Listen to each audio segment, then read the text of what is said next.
The Return of the Perverted Prodigy, Red Flames and Strategies of Desire. Time waits for no one, not even heroes.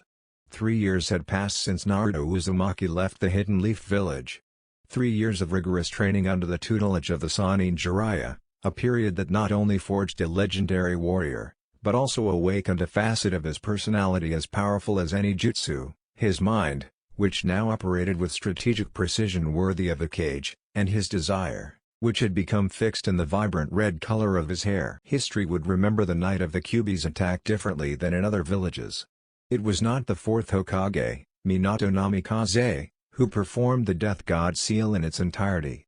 In an act of love and sacrifice, Minato managed to contain most of the beast's chakra before being mortally wounded, but it was his wife, Kushina Uzumaki, who survived. The fierce redhead, with her chakra chain and clan-like tenacity, managed to hold back the beast long enough for the Sandaime Hokage to complete the incomplete seal Minato had started, sealing half of the chakra in their newborn, Naruto, and the other half in herself to ensure the Jinchuriki's survival. Tragedy struck the leaf with the loss of its yellow lightning, but the life of the future hero's mother was preserved, though the burden of loss in the seal kept her from public view, guarded by the Sandaime for years to come. In another corner of recent history, Sasuke Uchiha's betrayal was a blow that the village had yet to fully absorb. The pursuit team, led by Shikamaru Nara, had failed. The decisive factor was the surprise appearance of Tuya, the Sound 5's genjutsu specialist. Miraculously, she had survived their confrontation and, with a brilliant mind and a broken body, crawled to where Sasuke and the rest of the team were fighting. Her genjutsu, empowered by desperation and the cursed seal, enveloped the Leaf Shinobi and Kiba, leaving them vulnerable. When the Sand Village support team, led by Tamari, arrived at the rendezvous point, they found only the unconscious Leaf Shinobi and fresh traces of Tuya and Sasuke, who had successfully fled. The Uchiha was far away, and his shadow continued to hang over Konoha. Naruto's training was an explosion of talent. The prodigy that was always there, hidden behind the veil of stupidity and neglect, finally blossomed under the guidance of Jiraiya and circumstance. In just 2 years, his mastery of Sage Mode was absolute, surpassing the limitation of his fusion with Fukasaku and Shima. His chakra reserve and control were so vast and precise that the Sannin took him to the Island Turtle, where Naruto, in an astonishing span of time, established an uneasy truce with the Kyuubi, mastering Beast Chakra and achieving an early form of Kurama Mode, sooner than any Jinchuriki had dared to dream. Naruto was now a force of nature, a powerhouse of strategy and power. But his mind wasn't just honed in war. His time with Jiraiya, especially the research in the entertainment districts, ignited something in Naruto. His innate interest grew into an obsession. He wasn't the fool who played harem no jutsu transformation pranks, he was a man who studied female anatomy with the same fervor he studied a high-level jutsu scroll. The turning point came in a small bar in the land of hot springs. Jiraiya, drunk to the point of total indiscretion, patted Naruto on the shoulder and, in a thick voice, whispered, "Naruto. You're a grown man, a future Kage. Why don't you try your luck with one of these kunoichi? It's part of the experience." Naruto, though initially nervous, didn't hesitate. His first time was with a mysterious mercenary with fiery ruby hair. The encounter was fiery, passionate, and sealed as fate. By dawn, the woman was gone, but Naruto was no longer the same. The pervert at heart had found his focus, red hair. Now he was returning to Konoha. A genius, a prodigy, one of the strongest ninja in the world, standing 1.89 meters tall, with muscles of steel sculpted by training, and most importantly, a strategic mind that was only clouded by the sight of crimson hair. Chapter 1: The Return of the Perverted Prodigy, Red Flames and Strategies of Desire. The sky above Konoha, usually a brilliant blue, seemed to shrink beneath the pure energy emanating from the figure that landed with unnatural grace atop the village's main gate post. It wasn't a thunderous landing, but a silent arrival, as if the wind itself had bowed to it. Naruto Uzumaki was back. His attire was a testament to his rise. Gone was the garish orange. Now he wore a long, scarlet coat, patterned with black flames that were powerfully reminiscent of the cloak his father, the fourth Hokage, had once worn. Beneath it, he wore only a black compression shirt that hugged his torso, highlighting a musculature that was the result of Spartan discipline, not just that of a ninja, but that of a warrior who had fought giants. He had grown, and not just in strength. His 6 feet 1 inch height and the square jaw of his face gave him an air of undeniable authority. His blue eyes were no longer naive, they shone with a mixture of strategic confidence and a newfound mischief. "Look! It's the Fox Boy. He's back." The murmur turned into a shout and people began to gather, but they stopped at a respectful distance, intimidated by the powerful aura of his chakra. Among the crowd, Team Kakashi, now Team 7 again, had gathered. Sakura Haruno, at the head, ran alongside Kakashi-sensei. Sakura stopped running abruptly, her jade-green eyes widening in shock, and a rush of heat rose up her neck. She brought a hand to her mouth. No. It can't be. The idiotic, loud, and eternally orange boy she remembered had been replaced by an imposing man, a shinobi who radiated power and maturity. The change wasn't just physical, it was the way he carried himself, the predatory calm in his eyes. Naruto jumped off the pole. His landing was flawless, not a single ounce of dust kicked up. He walked toward the group, his cape flapping with dramatic flair. "Kakashi-sensei, Grandma Tsunade, Iruka-sensei, everyone. It's good to be back." His voice was deeper, resonant, carrying the authority he had gained. But his eyes fixed on Sakura. She had changed too. Her short pink hair and youthful figure had transformed into a slender, powerful woman, with a curve in her chest and a development in her hips that his gaze instantly registered and filed away for later contemplation. His mind, trained in strategy, assessed every aspect of her maturity. Sakura, forcing herself to react, took a step forward, feeling her cheeks heat up. It was a blush she hadn't experienced since her teenage fanaticism over Sasuke. This one was different, it was a mixture of awe and a twinge of nervous excitement. "Naruto. You're finally back." She tried to sound angry or critical, but her voice trembled. You've grown so much. You're quite the man, and what a man. Look at him, that physique. How much stronger is he?" Naruto's mental strategy wasn't limited to battles. He sensed her hesitation, her blush, and the internal struggle in her eyes. Naruto smiled, and that smile was 1,000 times more dangerous than any jutsu.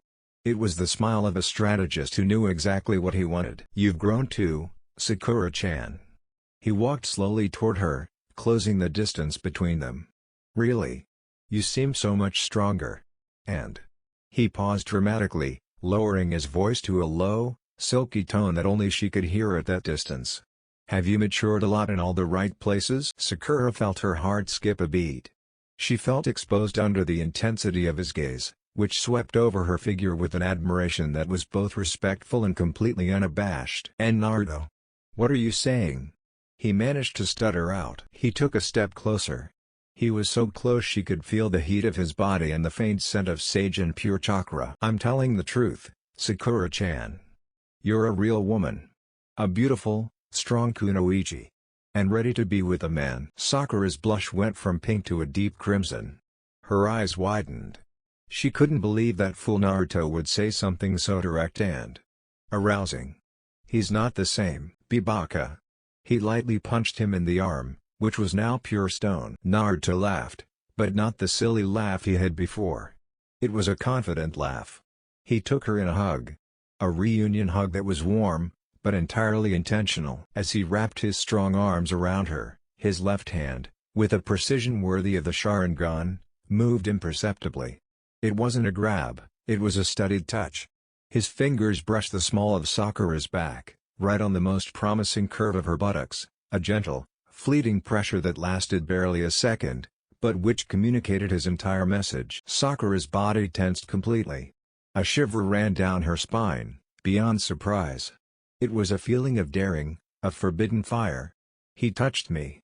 In public." Naruto let go of her, his face a mask of optimistic innocence, but his blue eyes shone with the satisfaction of his own calculated little perversion. "It's a pleasure to see you again, Sakura-chan. I've changed a lot." He bowed his head, his aura of power intensifying. "And I will prove to the village that I am not only the newest Jinchuriki with impeccable control, but the new hero of Konoha. I'll be ready for anything." Naruto's focus broadened to include the rest of the group. Kakashi Hitake, observing the interaction, adjusted his mask. His eyes, which had seen so much, couldn't hide his surprise at Naruto's change. He's not just strong.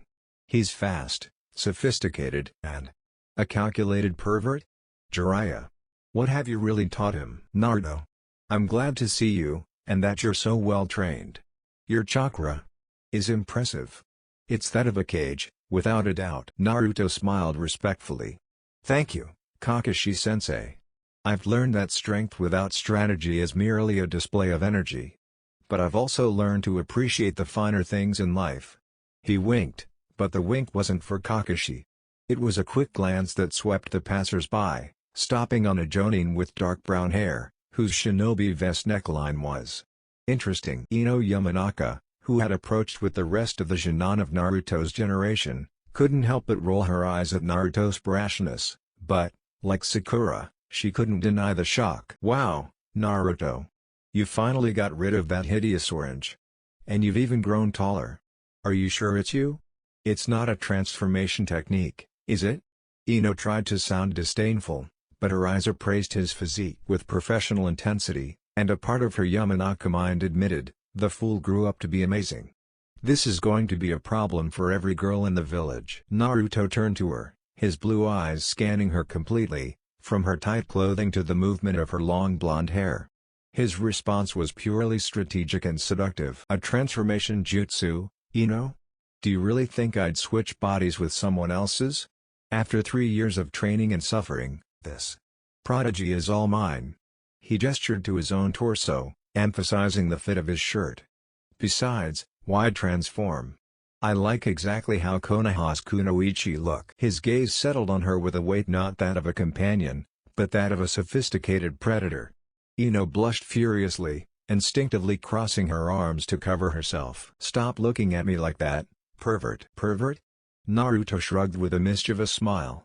I only appreciate beauty and strength, Ino. Things you have in abundance. But don't worry, my perversions are strategically managed. Shikamaru Nara sighed, rubbing the back of his neck. Naruto's intelligence was evident, his vocabulary, his composure, everything had improved, but the shift in his focus was undeniable. What a pain. The idiot came back stronger, taller, and 10 times more trouble with women. We already had enough with Jiraiya. Naruto heard him and patted him on the shoulder. Shikamaru, I'm glad to see your level of laziness remains constant.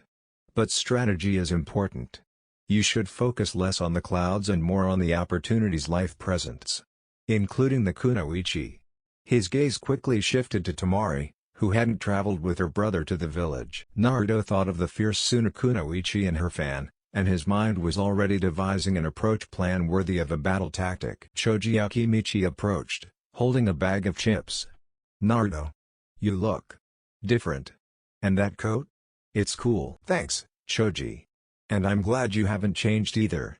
Naruto slapped him hard on the back again, this time genuinely. Kiba Inuzuka approached, Akamaru barking timidly, clearly intimidated by the pressure of Naruto's chakra. Hey, Naruto. Do you want a sparring match? Now that you're so strong. Kiba was ready for the challenge. Naruto chuckled. Kiba, always so enthusiastic. But I'll give you a tip. Use that instinct to smell more than just your enemies. You'd be surprised at the information you can glean if you use your nose at the right time, place, and on the right person. A suggestive wink. Hinata Hyuga, standing behind Kiba, could barely look at Naruto. Her cheeks were permanently tinted bright red. The pressure of his chakra was making her tremble, but it wasn't just that.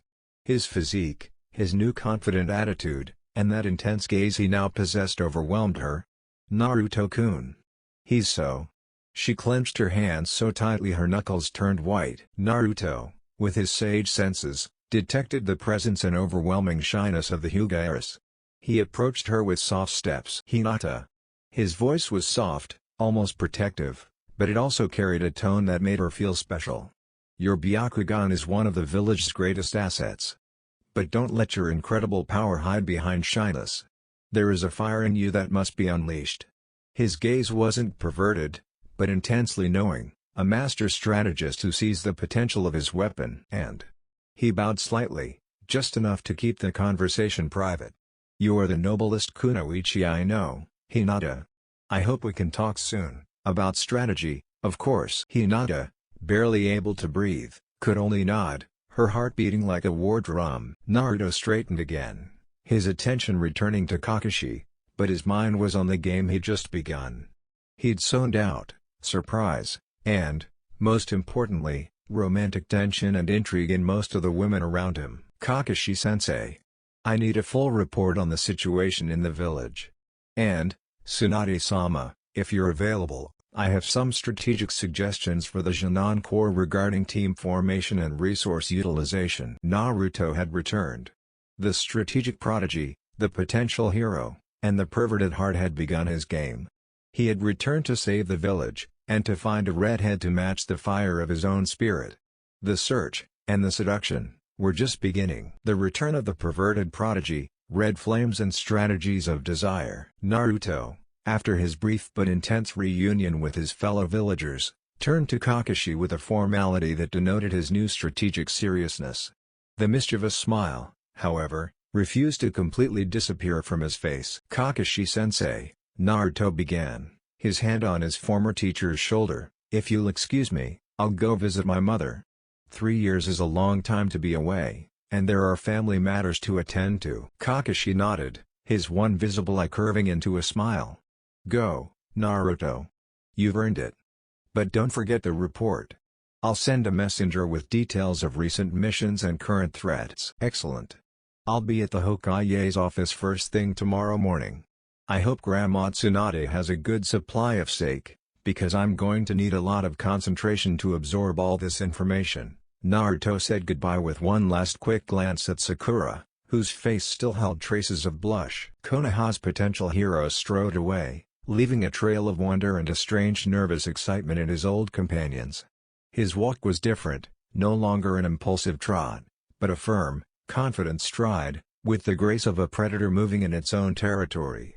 The red cloak fluttered behind him, a banner of power and lineage. As he walked through the streets of Konoha, he noticed the changes, the rebuilding after Orochimaru's attack and the flourishing of new businesses. But his mind, so sharp in battle, was constantly drawn to his new instincts. Damn Jiraiya.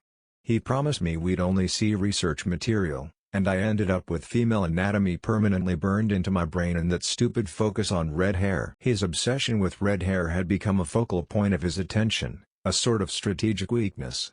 He always analyzed possible angles of approach to a redhead, as if designing a battle plan, and always ended with one conclusion: she must be mine. She arrived at a quieter section of the village, where the houses were larger and surrounded by well-kept gardens.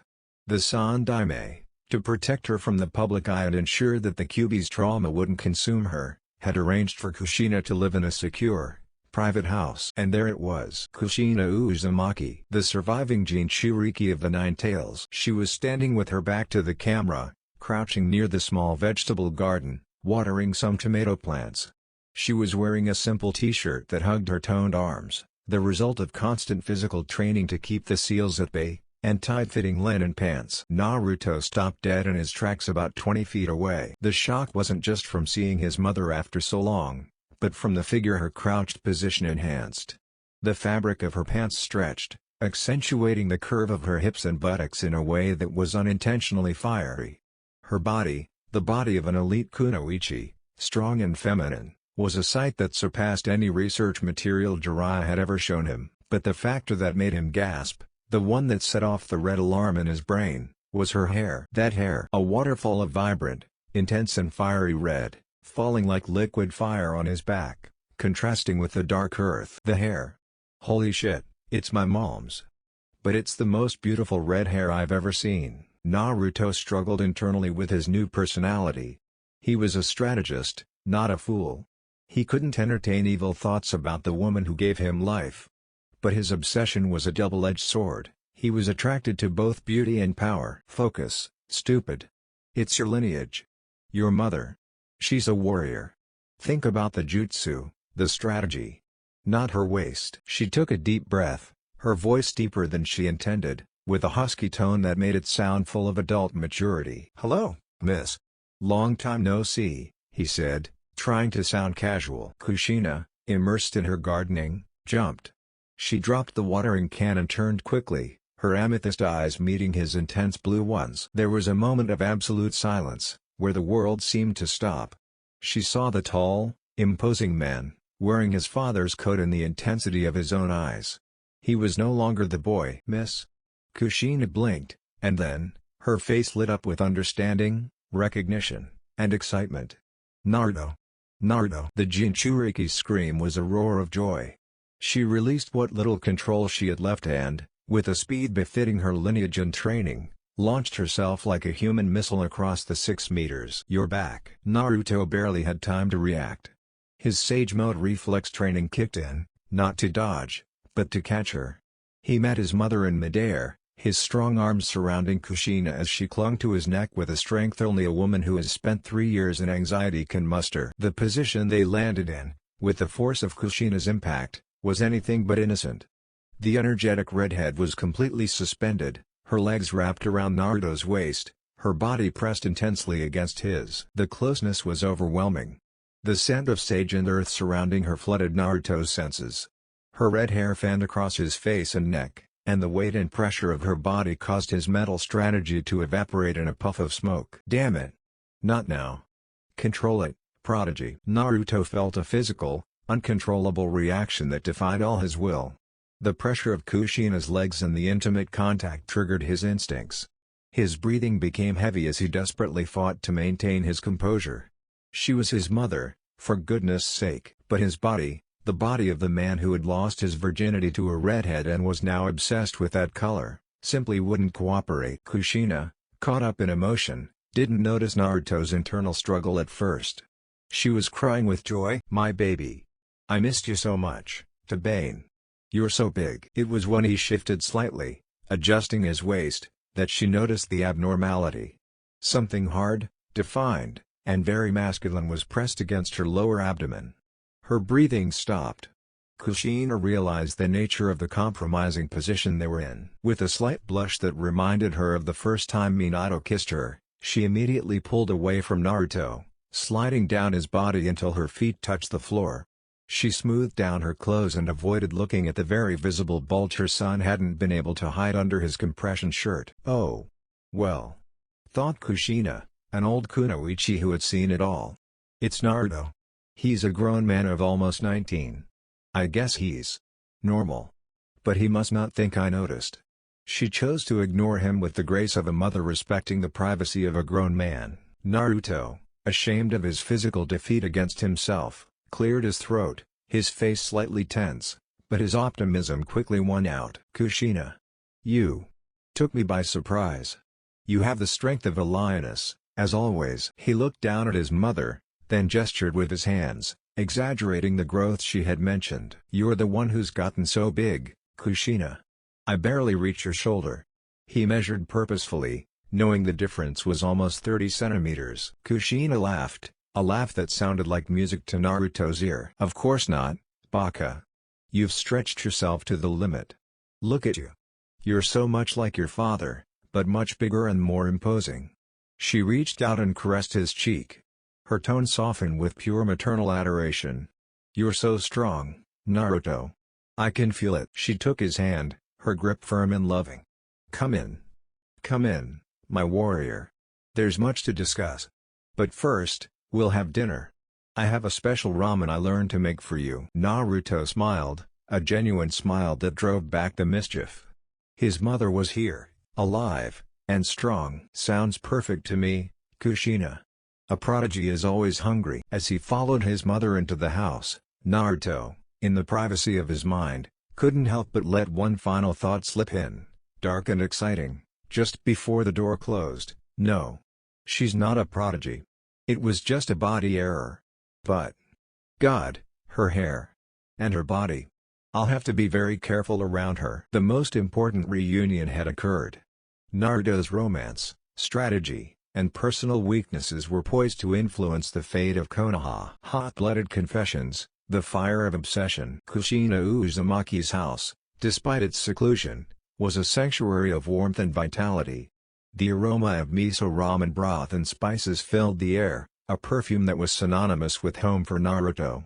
They sat across from each other at the small dining table, the steaming bowl in the middle, a tangible link to their reunion. Kushina couldn't take her eyes off her son. He had grown from a boy to a man, and the difference was overwhelming. She felt proud, but also a little alienated by this giant who reminded her so much of her beloved Minato in height and bearing, but who possessed an aura of fire and strategy typical of the Uzumaki clan. "Naruto, my warrior," Kushina began, resting her elbow on the table and her face in the palm of her hand, her red hair falling like a curtain around her face. "Tell me everything. Don't leave out a single detail. What have you been doing for these 3 years? Did Jiraiya take good care of you?" Naruto took a spoonful of ramen, enjoying the homey taste, and relaxed. The atmosphere with his mother, despite the awkward moment at the door, was safe and comforting. He smiled, and his story began to flow with the strategic precision of a ninja recounting a mission. "Jiraiya-sensei was the best mentor possible, T.B.O. He taught me not only how to fight, but how to think. He took me to Myaboku Mountain, the place of the toads. We had to fight giant toads so the sages would teach me Sage Mode." Kushina listened, fascinated. Sage Mode. Incredible.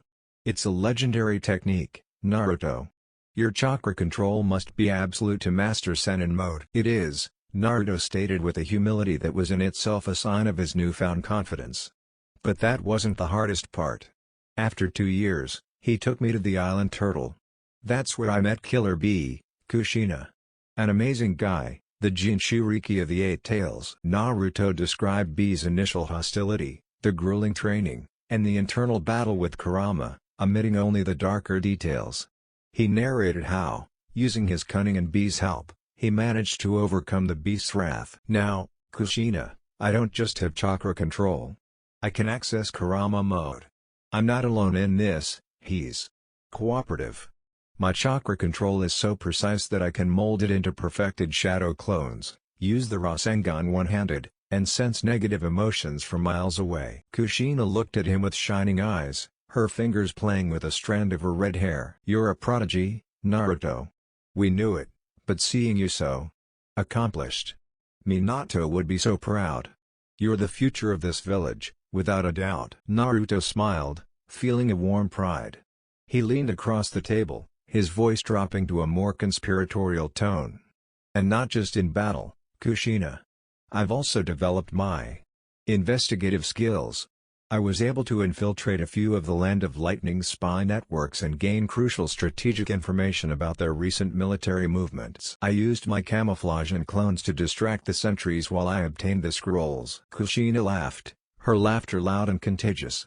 "My son, a spy and a strategist. I always knew you'd be brilliant." When Naruto finished, silence fell, only interrupted by the occasional slurping of ramen. Kushina hadn't stopped looking at him with that motherly intensity. She stopped resting her head on her hand, leaned a little closer to him, and her tone became serious, although with a mischievous glint in her eyes. "Good. That's the hero and shinobi part. But, Naruto, I feel like you're hiding something from me. Tell me the part Jiraiya taught you about women." The question hit him like a kick in the stomach. The strategic prodigy became nervous. "Women? Oh, yeah, right. Jiraiya-sensei taught me that the foundation of all ninja art must be the knowledge of the human form, for better camouflage and genjutsu," he stammered, trying to sound professional. Kushina smiled, a sly, knowing smile. Sure, the art of camouflage. Not me anymore." Naruto tensed. "I'm not what anymore?" Kushina stretched across the table, her strong, warm fingers touching his cheek. Her motherly gaze disarmed him. "Son, I'm your mother. You don't have to be ashamed to tell me everything. Especially if it's something you're proud of. Jiraiya wouldn't have taken you on a 3-year journey without making sure you became a man, in every way." Naruto bit his lip. His strategy of concealment had failed miserably against the Uzumaki instinct. It wasn't worth lying to him. He took a breath, the confession coming out in a low, barely audible voice. I'm not a virgin anymore, Kushina." Kushina opened her eyes, not in shock, but with immense satisfaction. "Oh. Well done, Naruto. It's about time. And who did you go with, my boy? Naruto shrugged, his cheeks burning. It was in the land of hot springs. We were at a drinking club for ninjas and it was with the mercenary Kunoichi. She was a redhead. The hair color made Kushina herself blush slightly, her own red hair seeming to vibrate at the mention. Redhead? What excellent taste you have. It must be the blood of the Namikaze Uzumaki, Tabane. The fire calls to you. That's the passion you must have. Kushina then became more demanding, almost as if she was interrogating a prisoner. But the details, Naruto. How did it happen? It's important. You can't just tell me it was with a redhead. I need you to tell me everything. Her tone was a mixture of maternal elation and the intense curiosity of a woman who had been married to a devoted man and, after his death, had lived 19 years without intimacy, dedicated to the seal and to mourning. Naruto, feeling pressured by his mother's intensity, gave in. After all, she was his mother and an experienced kunoichi. Well, she was much more experienced than me. She was tall, with very piercing green eyes. When I approached her, she didn't take me seriously at first, but then Jiraiya-sensei gave me a tip that I used to flatter her strength. Naruto continued, his voice dropping to a whisper that vividly painted the scene. He spoke of the tension between them, of the way the kunoichi had taken control. She told me I had a lot of energy. She was the one who started the game. She used her mouth first, Kushina, to make sure I was completely ready. It was a pleasure I'd never imagined. She was patient and very precise. She taught me not to rush things. Kushina listened, her eyes fixed on Naruto's, her breathing becoming shallow. She bit her lower lip, absorbing every word of her son's tale with an almost painful intensity. The image of the pleasure, the experience, the feminine control the kunoichi had exerted, resonated deeply with her own Uzumaki spirit. Naruto continued with the main part. He described the heat, the passion, and the way the act had occurred, using key words that suggested the action without being explicit, just as Jiraiya had taught him to describe it. And when we got to the main thing, it was explosive. In the end, Kushina, she hugged me and whispered in my ear that she'd never met a young man as well endowed as me, and that she loved my inner fire and my physique. Naruto paused, the words stuck in his throat in embarrassment, even though the story excited him internally. At that moment, Kushina was motionless. Her eyes were lost, staring at the wall behind Naruto. Her cheeks were flushed, and her mouth was slightly parted. The description of desire, intimacy, and praise of her son's manhood had resonated with the deep, long silence place within her. Contact with the sexual reality described with such passion by her son was a flood for a woman who had lived 19 years in an emotional and physical void, maintaining the composure of a heroine and the discipline of a widow. The fabric of her trousers, under the table, was taut. The story had managed to dampen her underwear, a physical flush that horrified her mentally. "Mom? Is something wrong?" Naruto asked, worried by his mother's distant look. Kushina blinked, coming back to reality with a start. Her mind was screaming in panic. "What's wrong with me? Oh my god, it's Naruto. My son. What am I thinking, reacting like this to his story?" She forced a smile, a perfect mask of maternal pride. Nothing, my love. It's a very intense story. Congratulations, Naruto. You're a man now. A man worthy of the Namikaze bloodline and the Uzumaki passion." She stood up abruptly, the need to move, to break the tension, physical. "Well, I think we should rest. The trip has been long for you, and I need to tidy up. I didn't know you were coming today, so I haven't gotten your old room ready." Kushina walked quickly to a closet. "I'll get your room ready for you right away. Just relax, Naruto." Naruto nodded, noticing the urgency in her voice. He was satisfied. He'd shared his secret, he'd been validated by his mother, and now the fire of his obsession with redheads was a known fact in his family. He leaned back in his chair, feeling tired and emotionally drained, but prepared for whatever was to come. As Kushina moved, her thoughts were in chaos.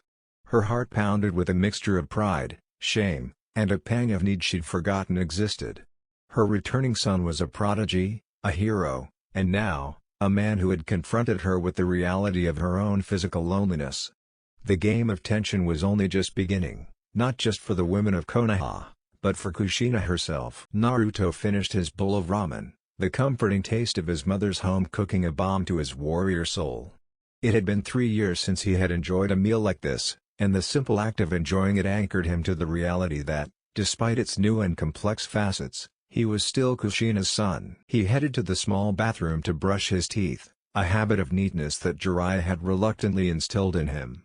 After finishing, he climbed the stairs to the second floor, where his old room was. As he reached the threshold, he stopped. Kushina was there, her back to him. She'd bent down to tuck the bottom sheet down over the edge of the bed, finishing tidying the room. The move had put her in a compromising position. The fabric of her pants was stretching once again, outlining the firm curve of her buttocks in a way that was impossible to ignore. In Naruto's mind, the devil he had awakened on his journey, the depraved strategist, came to life. His brain, which could calculate the trajectory of a shuriken blindly, now calculated his mother's curves with the same precision. Wow! They're as round as my Rasengan.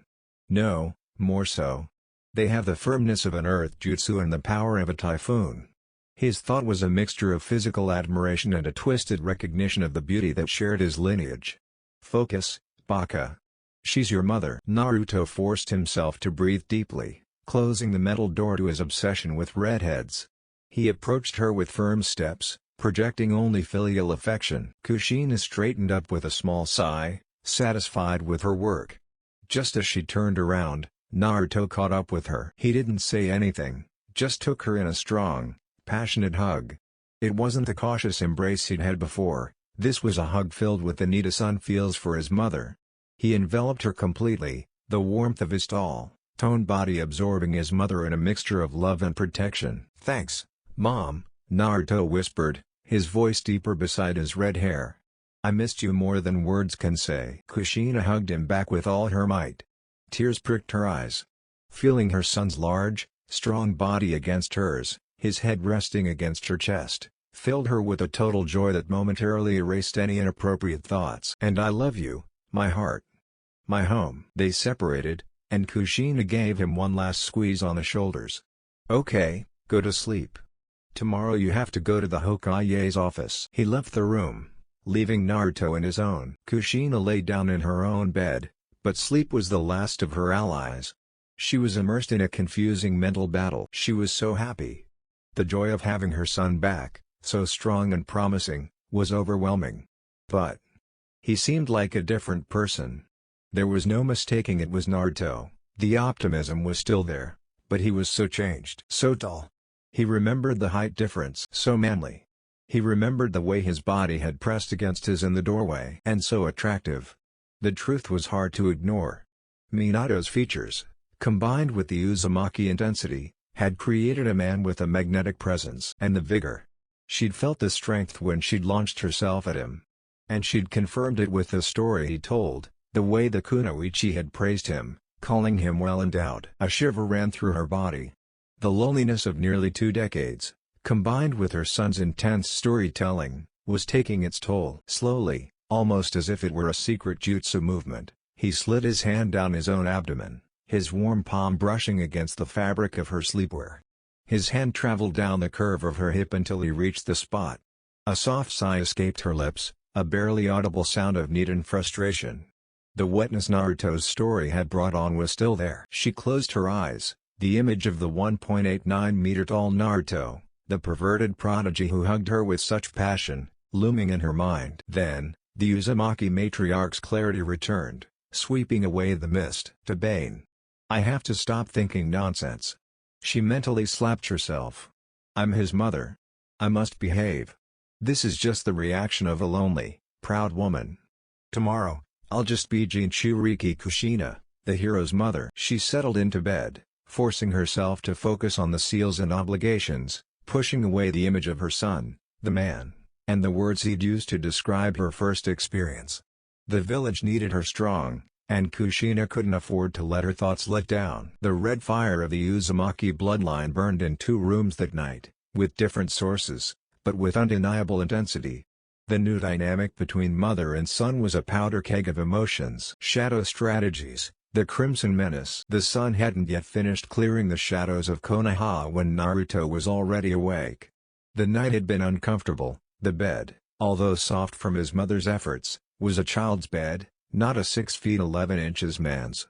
Furthermore, the echoes of dinner conversation and the lingering image of Kushina's red hair had prevented a restful sleep. He got up, put on his compression shirt and scarlet coat, and headed to the kitchen. He left a quick note for his mother, thanking her for dinner and promising to return that evening. It was time to be the strategic ninja. Upon arriving at the Hokage Tower, the atmosphere was palpable. Security had been significantly increased, and the ninjas in the building regarded him with a mixture of awe and deference. It was a drastic change from the contempt and indifference he had known. Naruto was led directly to the Hokage's office. There, seated around the large conference table, were Tsunade, the God-Ime Hokage, Shizune, her assistant, Kakashi Hitake, and, surprisingly, Jiraiya, who had returned from his own nighttime research trip, with dark circles under his eyes and a guilty look that didn't go unnoticed by his godson. "Good morning, Grandma Tsunade. Jiraiya-sensei. Kakashi-sensei," Naruto greeted with the formality that now adorned his confidence, giving a slight bow. Tsunade, dressed in her Hokage robes, looked at him with a mixture of pride and scrutiny. "Sit down, Naruto. I'm glad your first stop is here. Time is of the essence. We need to bring you up to speed on the greatest threat we face." Jiraiya nodded gravely. "Naruto, we've spent 3 years focusing on your growth. Now, the global situation demands your attention.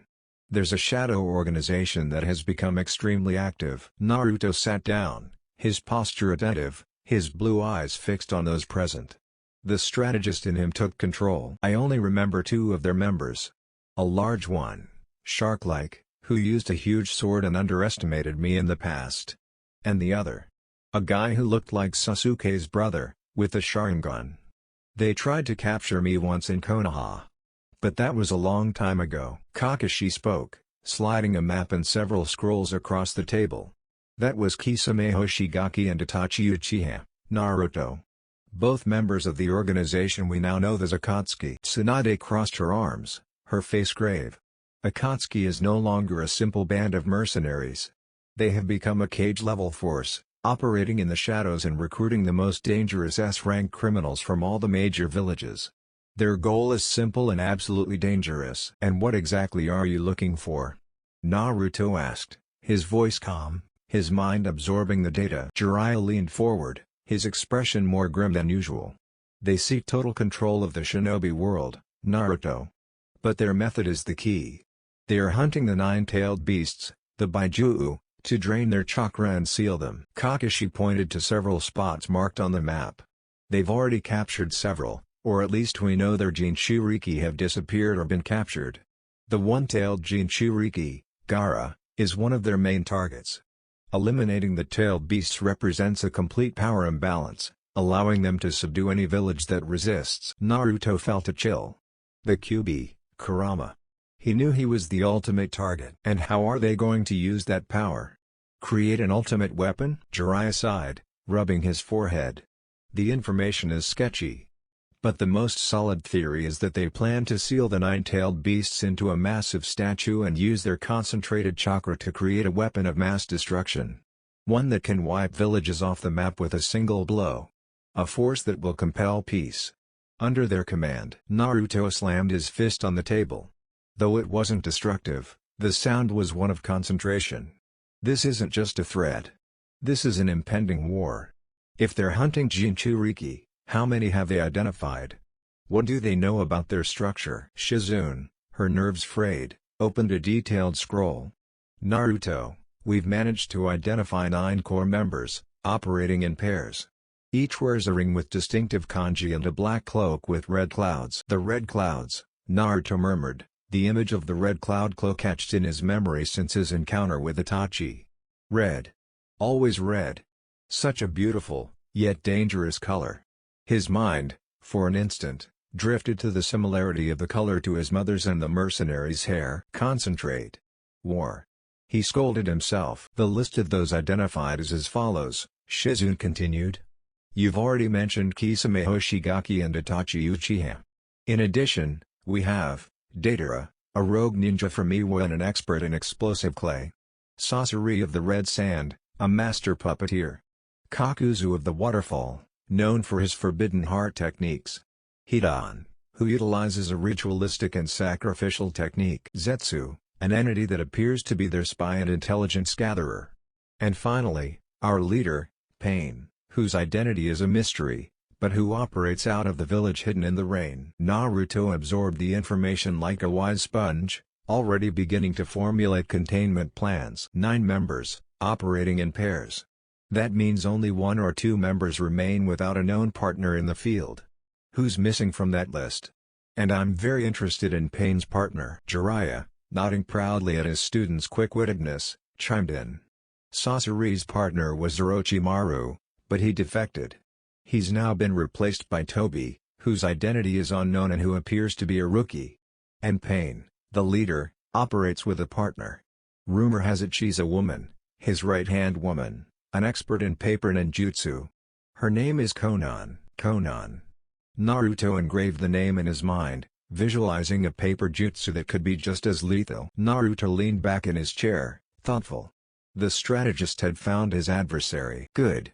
The organization is comprised of a unique skill set. Its strength lies in diversity and surprise.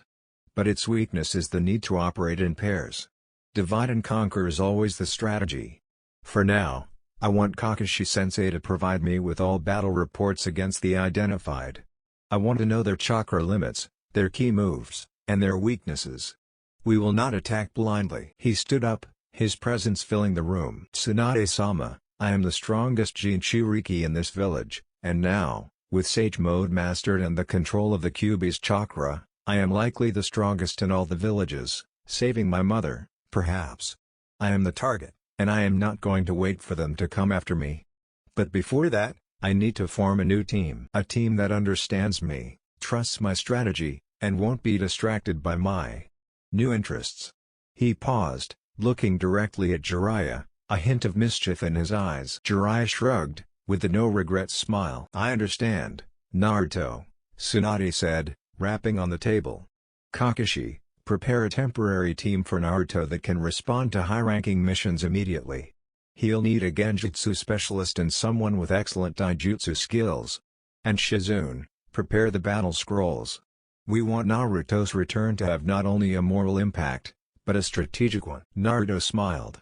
War excited him, as did challenges. Perfect. Now, Grandma Tsunade, if I may ask one more question. Are there any kunoichi in this village who have red hair besides my mother? I need to know where the fire is. The question, delivered with the seriousness of a strategic briefing, made Tsunade burst out laughing. Kakashi smirked beneath his mask, and Jiraiya simply raised his hands in defeat. Naruto Uzumaki, the perverted strategist, was back on the battlefield, and his priorities were as clear as his chakra. Shadow strategies, the Crimson Menace. The God-Ime Hokage, Sannin Jiraiya, and Kakashi Hatake watched Naruto, shocked by the turn the conversation had taken. The last question about Redheads had momentarily broken the solemnity, reminding them of the Naruto of before, but the weight of his previous strategic analysis was undeniable. Tsunade, with a half-smile, decided to ignore the red-haired man's comment. Your priorities are unique, Naruto. But back to the serious topic, what exactly do you need for that temporary team? We can't leave the village without its main force. Naruto straightened his imposing figure, placing both hands on the conference table.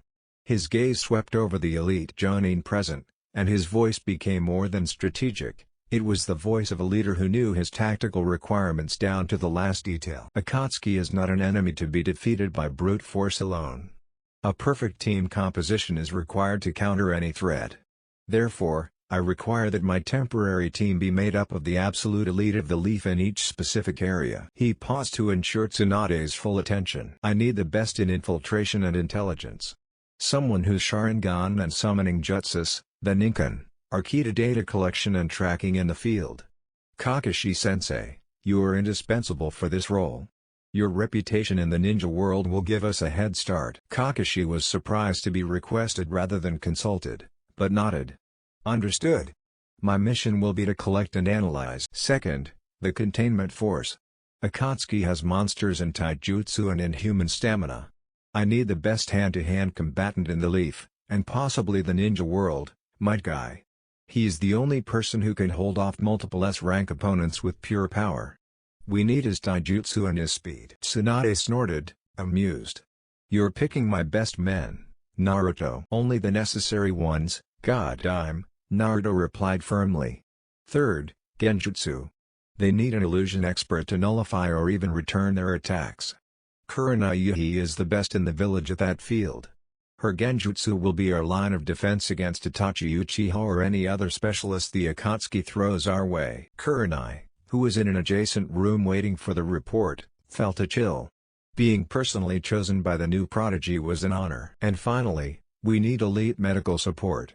Someone who can keep us in the field and deal with poisons or extreme injuries. Sakura Haruno has trained for 3 years directly under your tutelage, Tsunade-sama, and her strength is an asset in itself. Or, in the event that she's unavailable, Shizune will be. Naruto bowed, completing his analysis. That's the Jinchuriki Containment Unit. A formation capable of taking on 2 Akatsuki members and surviving. I require this composition before accepting any mission. Tsunade looked at Jiraiya, who just shrugged in amazement. The boy is a born strategist. He hasn't left a single stone unturned. Tsunade slammed her hand on the desk, her decision made. Very well, Naruto. You've got it. Because of the threat of the Akatsuki and your importance as a Jinchuriki, we'll be giving you this elite unit. Kakashi, see that Kurenai, Guy, and Sakura are notified. Naruto nodded, a strategically satisfied smile on his face. Thank you, goddamn. I'm ready for the first mission briefing. Tsunade grew serious. We've intercepted information. Akatsuki is mobilizing a pair toward the Sand Village. Their most likely target is Gaara, the one-tailed Jinchuriki. Your mission, along with the elite unit, is to head to Suna immediately. You'll leave in 2 days. That will give you time to prepare, resupply, and have one last night with. Tsunade glanced at Jiraiya, your family. Back in the tranquility of his home, Naruto found Kushina finishing up the kitchen. The air was heavy with the remnants of his confession, but it was one of love and a new, if awkward, understanding. Kushina, Naruto said, entering with a serious expression that contrasted with his red coat. I was in the Hokage's office. Akatsuki has declared war, and I'm the village's main asset. Kushina dropped the rag she was holding. She turned to him, her face, which had reflected pride a few hours ago, now showing anguish. Already? Are you leaving already? But Naruto, you only arrived a day ago. Her voice cracked slightly. Naruto approached her, taking her hands. Filial affection was the driving force behind his touch, but the adult in him couldn't ignore the softness of her skin. Mom, I'm sorry. The mission is critical. I'll be leaving in 2 days with an elite team for the Sand Village. Akatsuki is a dangerous organization of S-rank rogue ninja. They're hunting the tailed beasts. And I have a duty to save this world. I'm the village's hero, and Konoha's secret weapon. I can't wait. Kushina closed her eyes, absorbing the truth. She understood the ninja world better than anyone. A Jinchuriki's duty always came before family. She opened her eyes, now filled with the fierceness and resignation of a kunoichi. I understand, Debane. You are Minato's son and mine. Duty calls. A lone tear ran down her cheek, but she angrily wiped it away. I only have 2 days. She leaned closer, and this time, the touch was different. More possessive, more intimate. Kushina looked up at her son, her red hair shining in the lamplight. Very well, hero of Konoha. If I only have 2 days to keep you here, I'll spoil you as much as I can before you leave. His voice was low, laden with a promise that went beyond ramen and clean sheets. Tomorrow you won't leave this house, Naruto. You won't talk about the Akatsuki, or any jutsus. You'll just be my son.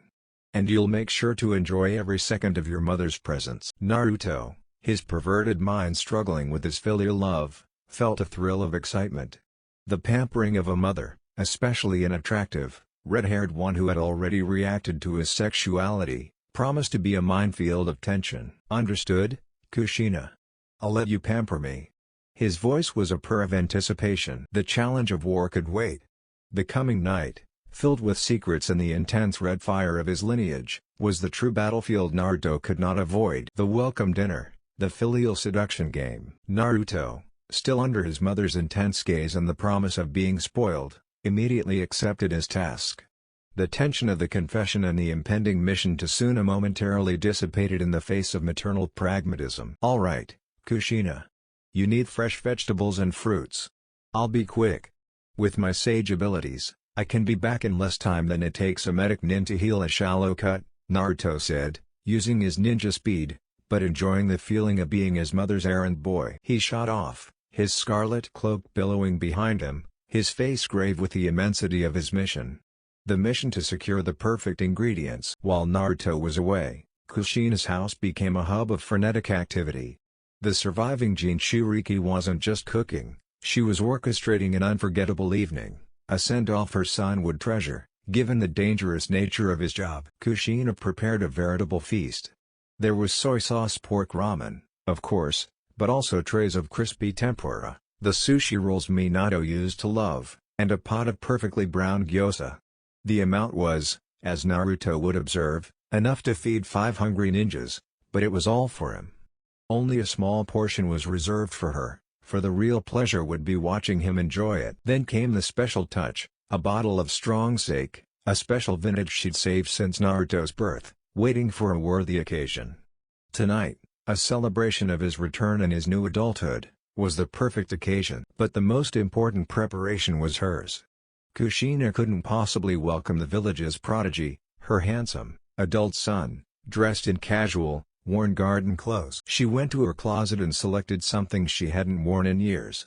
She opted for a plum-colored silk blouse that accentuated the curve of her shoulders and draped elegantly, yet subtly revealed the shape of her strong torso.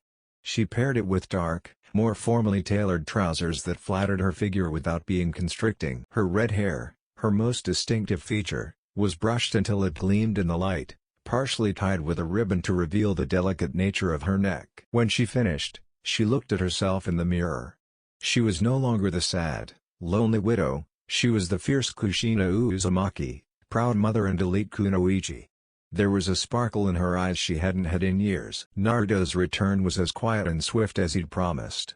He walked through the back door, leaving the bag full of fresh fruits and vegetables on the counter. Turning around, he stopped dead in his tracks. The dining table was a vision of culinary splendor, softly illuminated by candlelight. And in the center, his mother, Kushina. "Surprise, Naruto!" Kushina exclaimed, her eyes shining, her smile radiant. The new Naruto, the strategist who calculated enemy weaknesses, found himself speechless for the first time in hours. His mind was momentarily unable to process his mother's transformation jutsu. "Wow, Mom!" Naruto walked slowly toward the table, feeling the warmth of the scene. "All this food. Thank you, really." Then his gaze shifted to her, taking in her clothes and elegant bearing. His heart skipped a beat. This Kushina wasn't a housewife, she was a stunning beauty, a matriarch. "And you look."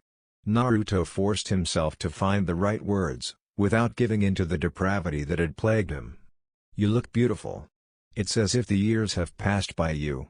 Honestly, you look incredible." The genuine praise, coming from her adult son who now understood beauty, made Kushina's heart leap. A deep blush covered her cheeks, reaching the base of her neck. Despite being a seasoned warrior, the compliment had touched her deeply. "Oh, Naruto. You're so sweet," Kushina said, laughing nervously. She gestured to the table and the bottle of strong sake. "Son, today will be your official welcome. It's not just a simple reunion. We celebrate your arrival in the village, you're becoming a formidable warrior, and your status as the future hero of Konoha and the savior of the world." Kushina took the bottle and poured the sake with a smile that was both proud and mischievous. "And of course," he continued, raising his glass in a playful toast, "we celebrate you being a gifted pervert." And with that, Kushina let out a loud, genuine laugh, the kind of contagious laughter that had defined the Uzumaki clan. Naruto felt the blood rush to his face as intensely as if he had activated Kurama mode. The blush was so deep it contrasted comically with his blonde hair. "Mama!" Naruto shouted, covering his face with his hands, feeling his entire facade of a sophisticated strategist crumble. Kushina lowered her glass, tears of laughter welling in her eyes. "I'm just kidding, sweetheart. But it's good to know my little one has grown in every way, Tabane. Now, sit down. We have plenty to eat and drink before you go out and save the world." The game had officially begun. Dinner, fueled by sake and the tension of their recent confessions, promised to be much more than a simple meal. It was an intimate dance between mother and son, filled with pride, affection, and the undeniably awkward, yet exciting new dynamic in their relationship. Naruto and Kushina sat at the table, the steam from the ramen rising like a curtain between them. The atmosphere was cheerful and noisy, filled with Kushina's laughter and Naruto's constant, embarrassed mom. The feast was sublime, and Naruto ate with the voracity of a budding Jinchuriki, while Kushina looked on adoringly. Soon, the strong sake began to take effect. The glasses emptied quickly, the tension of the reunion and the impending farewell drove them to seek release in alcohol. Naruto, his eyes glazed over with drink and affection, decided it was time to delve deeper into his roots. "Enough about me, Kushina," Naruto said, wiping his mouth with the back of his hand. "Now it's your turn to talk. I know the Sun Daime looked after you, but I know nothing about your life together. Tell me. How did you meet Papa? How did it all come about? And most importantly, how strong was Minato Namikaze really?" Kushina's face softened, her amethyst eyes filled with a nostalgic melancholy. The sake had opened the door to the memories she had jealously guarded. "Your father, Naruto." "Minato," Kushina began, her voice turning into a wistful murmur. "I met him at the academy. I was the new one, the foreigner, the redhead. I was bullied for my hair. But he saved me. I was kidnapped, and he was the only one who noticed traces of my hair. He followed me and rescued me. He told me my hair was beautiful." Kushina took a long sip of sake, tears already rolling down her cheeks. Naruto was also crying, the grief of a son who never knew his father merging with the melancholy of the sake. "Your father was an amazing man, Naruto. He was fast as lightning, not only on the battlefield, but in his mind. He was honest and genuine, always helping people, always smiling. He wasn't a pervert, nor a strategist like you. He was the light of the village." Melancholy gave way to a strange, but unavoidable, comparison. "He saved me. Minato sacrificed himself so I could take care of you. He was an exemplary man. A hero. He definitely wasn't as big as you, Naruto." Kushina paused, her gaze unconsciously lingering on her son's crotch. "But he was a great man. My only love, Tabane." Naruto stood up abruptly. The pain, the melancholy, and the alcohol were already too much. His newfound maturity prompted him to take control. "That's enough, Mom," Naruto said, his voice deep but caring. "Enough with the crying and enough with the perverted pranks." He smiled mischievously at her, though he too was swaying slightly. "It's time to sleep." Acting quickly before his mother could protest or faint, Naruto moved with the speed of a drunken sage. He grabbed Kushina, and with one expert movement, lifted her up and carried her over his shoulder like a sack of rice, his face resting against her back. Kushina, completely disarmed by the alcohol, screamed and laughed at the same time, like a schoolgirl. "Naruto! Put me down. I'm going to throw up. I'm the ex-Jinchuriki. I'm not a sack of potatoes." Naruto laughed. A loud, free laugh. "Hold on tight, Tbio. The hero of Konoha will take you to bed." He climbed the stairs at breakneck speed. The journey was chaotic. They arrived at Kushina's room, and the dynamics of the fall were inevitable. Naruto gently tossed Kushina onto the bed, the redhead landing with a bounce. The exhaustion of the trip, the impending mission, the large dinner, and the strong sake took their toll on Naruto. Tired, he stumbled and fell onto the mattress, rolling until he was pressed up against Kushina's body. The Prodigy, who had mastered Sage Mode and the Kyuubi's chakra, fell asleep immediately. His right arm instinctively ended up around Kushina's waist, and his own waist was firmly pressed against his mother's hip. Kushina was the last to fall asleep. She was fully aware of Naruto's weight beside her, the heat radiating from his body, and the exact spot where his body was pressed against hers. Her pulse was pounding. "God, what am I doing?" She felt a burning heat, a mixture of sake and physical proximity to her vigorous, adult son. The story from the previous night, the comparisons to Minato, and the undeniable truth of her physical loneliness combined in a torrent that betrayed her. In the darkness, she moved her hips with infinitesimal slowness. She dared to rub herself a little against Naruto's vigor, a barely perceptible movement, seeking the sensation, the proof that her body was still reacting, that life still burned within her. The moan that escaped her lips was muffled by the pillow. Her conscience, despite the alcohol, fought for control. No. He's my son. I can't. Eventually, exhaustion and sake won the battle. She forced herself to stay still, her hand on Naruto's arm around her waist. She closed her eyes, the warmth of her son the last thing she felt before falling into a deep, troubled sleep. The clash of fire and steel, instinct and disorientation. The morning sun timidly filtered through the curtains of Kushina's room, finding the Jinchuriki in a state of complete disorientation. The combination of the aged sake and the emotional toll of the previous night had left her completely knocked out. She woke up with a throbbing headache and mental confusion that clouded her memories. He opened his eyes. His first thought was, water, I need ice water and a shower. She was acting purely on instinct and habit. She lived alone in that part of the house, the need to cover up was non-existent.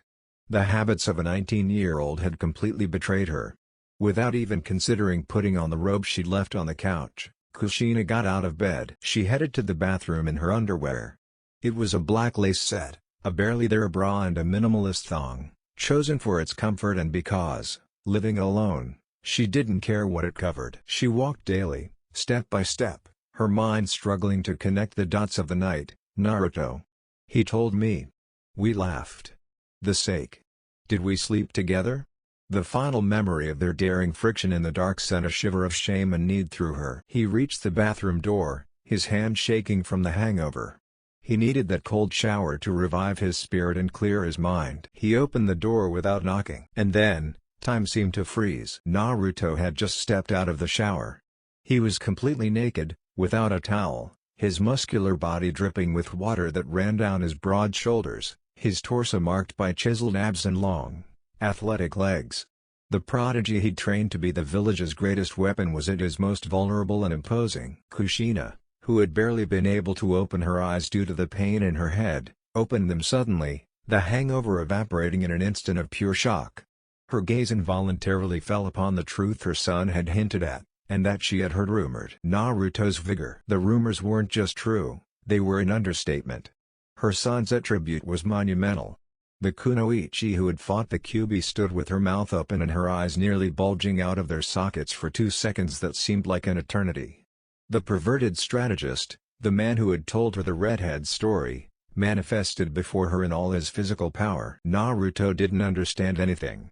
He only saw his red-haired mother standing in the doorway, barely dressed in black lace, with an expression of horror and fascination. The son in him immediately turned red all the way to the base of his neck. "Mom," Naruto said once, his voice strained with shared shock. Kushina seemed unable to respond, paralyzed, her gaze fixed on what she shouldn't see. "Mama. Why aren't you knocking on the door?" Naruto's shout brought her out of her trance. Kushina woke up with a burst of embarrassment. Her maternal and kunoichi instincts took over. She quickly brought her hands to her chest, covering the lace that did so little to protect her. "And Naruto, I'm sorry. I forgot.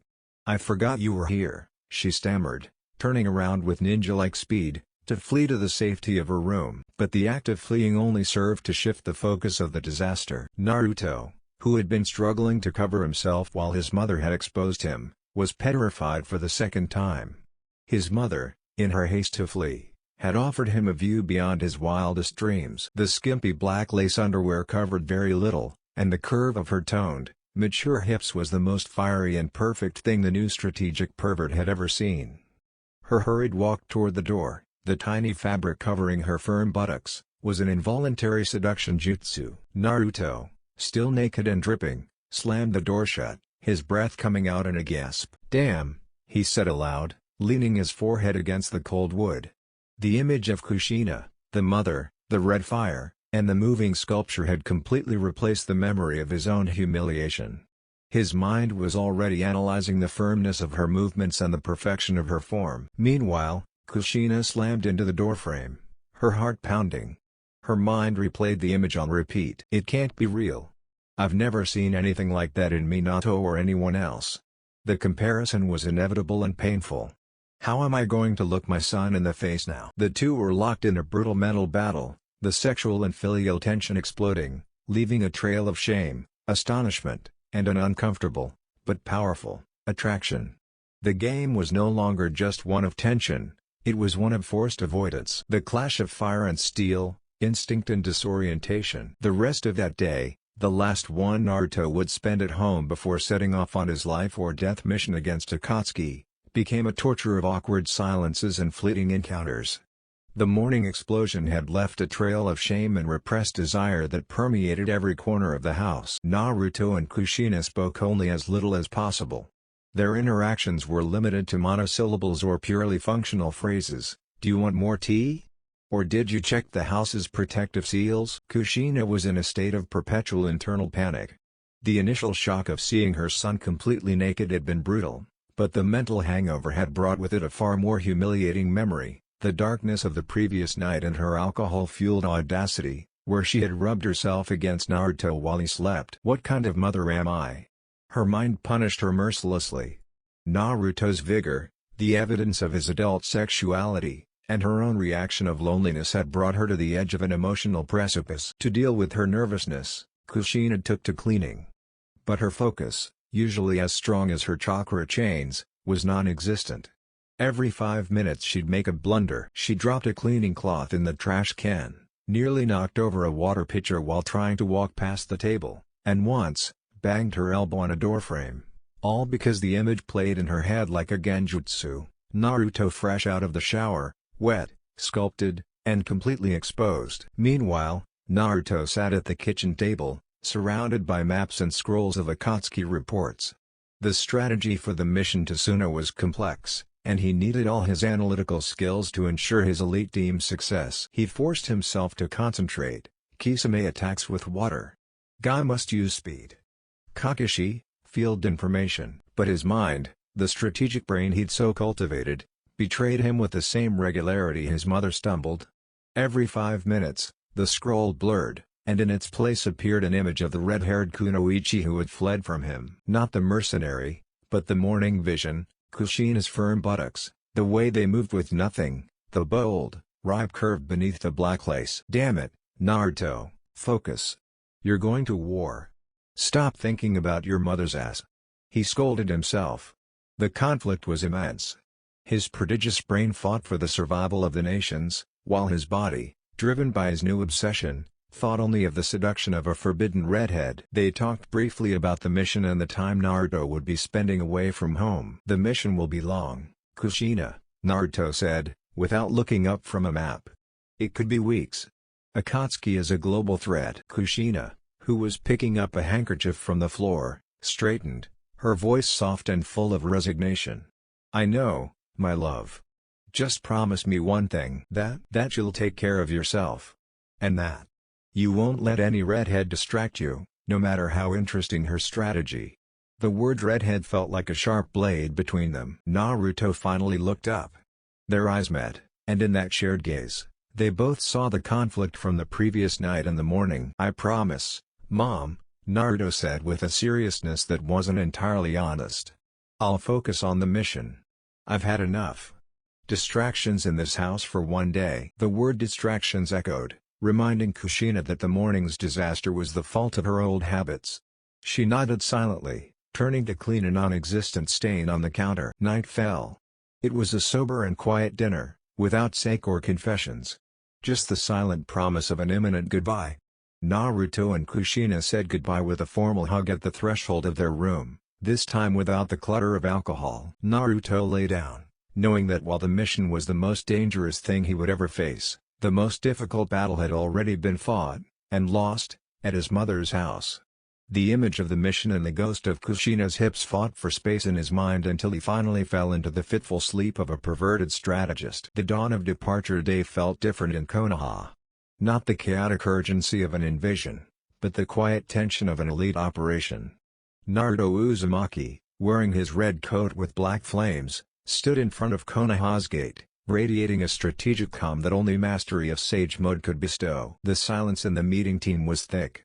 The Godime Hokage, Tsunade, and Shizune were there for the dispatch. By his side, his new Jinchuriki containment unit had formed exactly as he had dictated, Kakashi Hitake, calm, reading his Icha paradise, ready for infiltration and tactical support work, Might Guy, vibrant and loud, performing his morning stretches with the promise of eternal youth, Kurenai Yuhi, elegant and serious, her eyes focused on the dangers that the genjutsu could conceal, and Sakura Haruno, dressed in her ninja uniform, her countenance determined, but her green eyes holding a mixture of anxiety and the indelible memory of Naruto's shameless flirting. Naruto addressed Tsunade with the formality of a cage.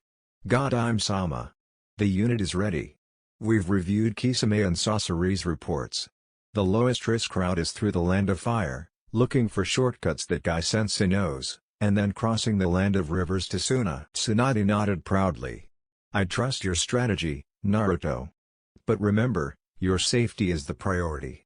You are the most valuable asset I know. And that's why my first rule is this, Naruto said, looking directly at Kakashi and Guy, ignoring the kunoichi for a moment.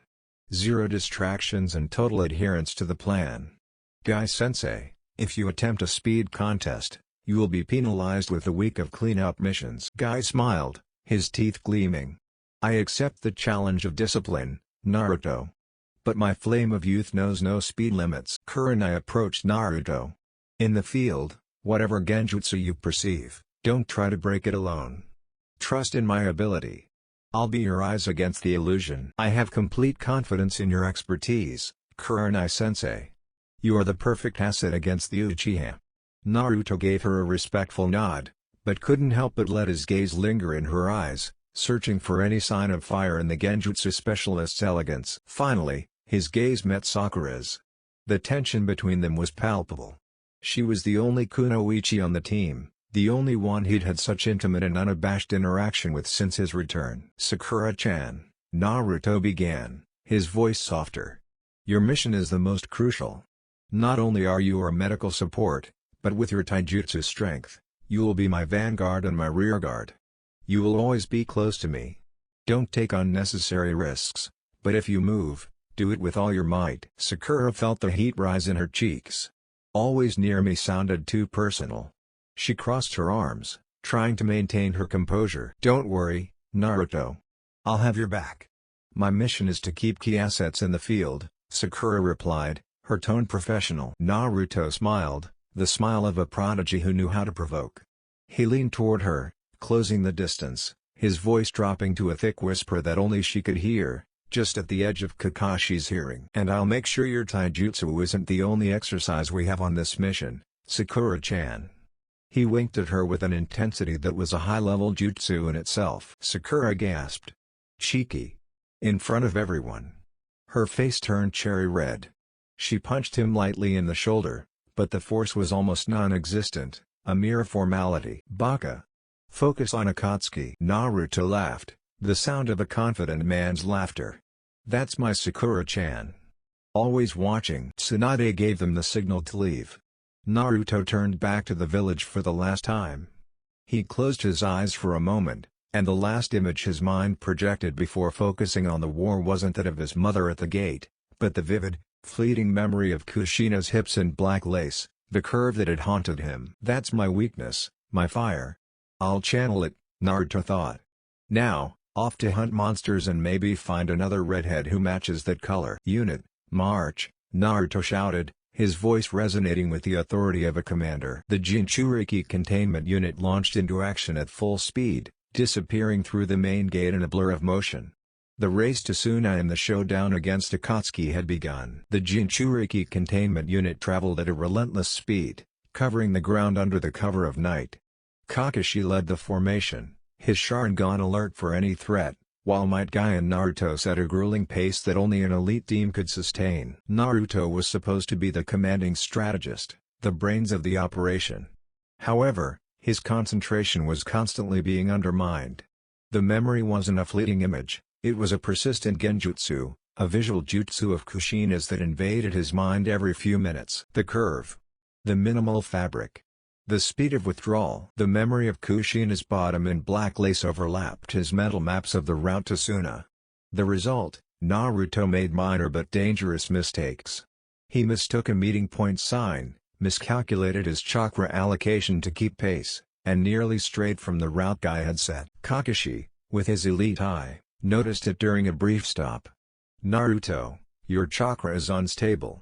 Your focus is on Konoha. If you don't concentrate, you'll be a weakness. What's distracting you? Naruto gritted his teeth. He couldn't tell Kakashi he was obsessed with his mother's curves. The shame was immense, but the need to unload the weight in order to function was even greater. The strategist in him dictated that he needed a confidant, someone to handle secrecy and understand the complexity of human emotions. His mind focused on the only member of the team who shared an intimate tension with him. During a resupply stop near a river, Naruto approached Sakura, who was sitting apart, checking her medical equipment under the dim starlight. "Sakura-chan, I need to talk to you," Naruto said, his voice unusually tense and low. "Privately." "Now." Sakura jumped. Her heart raced at the intensity on Naruto's face. She nodded and followed him a few feet downstream, making sure the sound of the water covered any whispers. "What's wrong, Naruto? Is this Akatsuki's problem? Is there a change in strategy?" she asked, in a professional tone. Naruto crossed his arms and stared out at the dark water, unable to look directly at it. "No. It's a problem in my head, Sakura-chan. And it's affecting the mission. I can't concentrate. I'm not acting like the leader I'm supposed to be.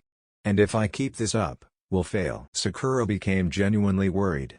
"Naruto, is it stress from the Kyuubi? Or pressure from the Hokage?" "No. It's an image.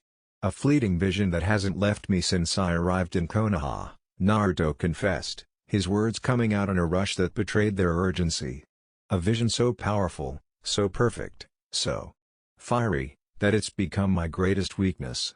It's a red fire that consumes me and makes me calculate the geometry of a curve, rather than the trajectory of a shuriken." Naruto turned around and finally looked at her. There was a vulnerability in his blue eyes that Sakura had never seen before. "This organization, Akatsuki, seeks my destruction. My mother told me things that upset me.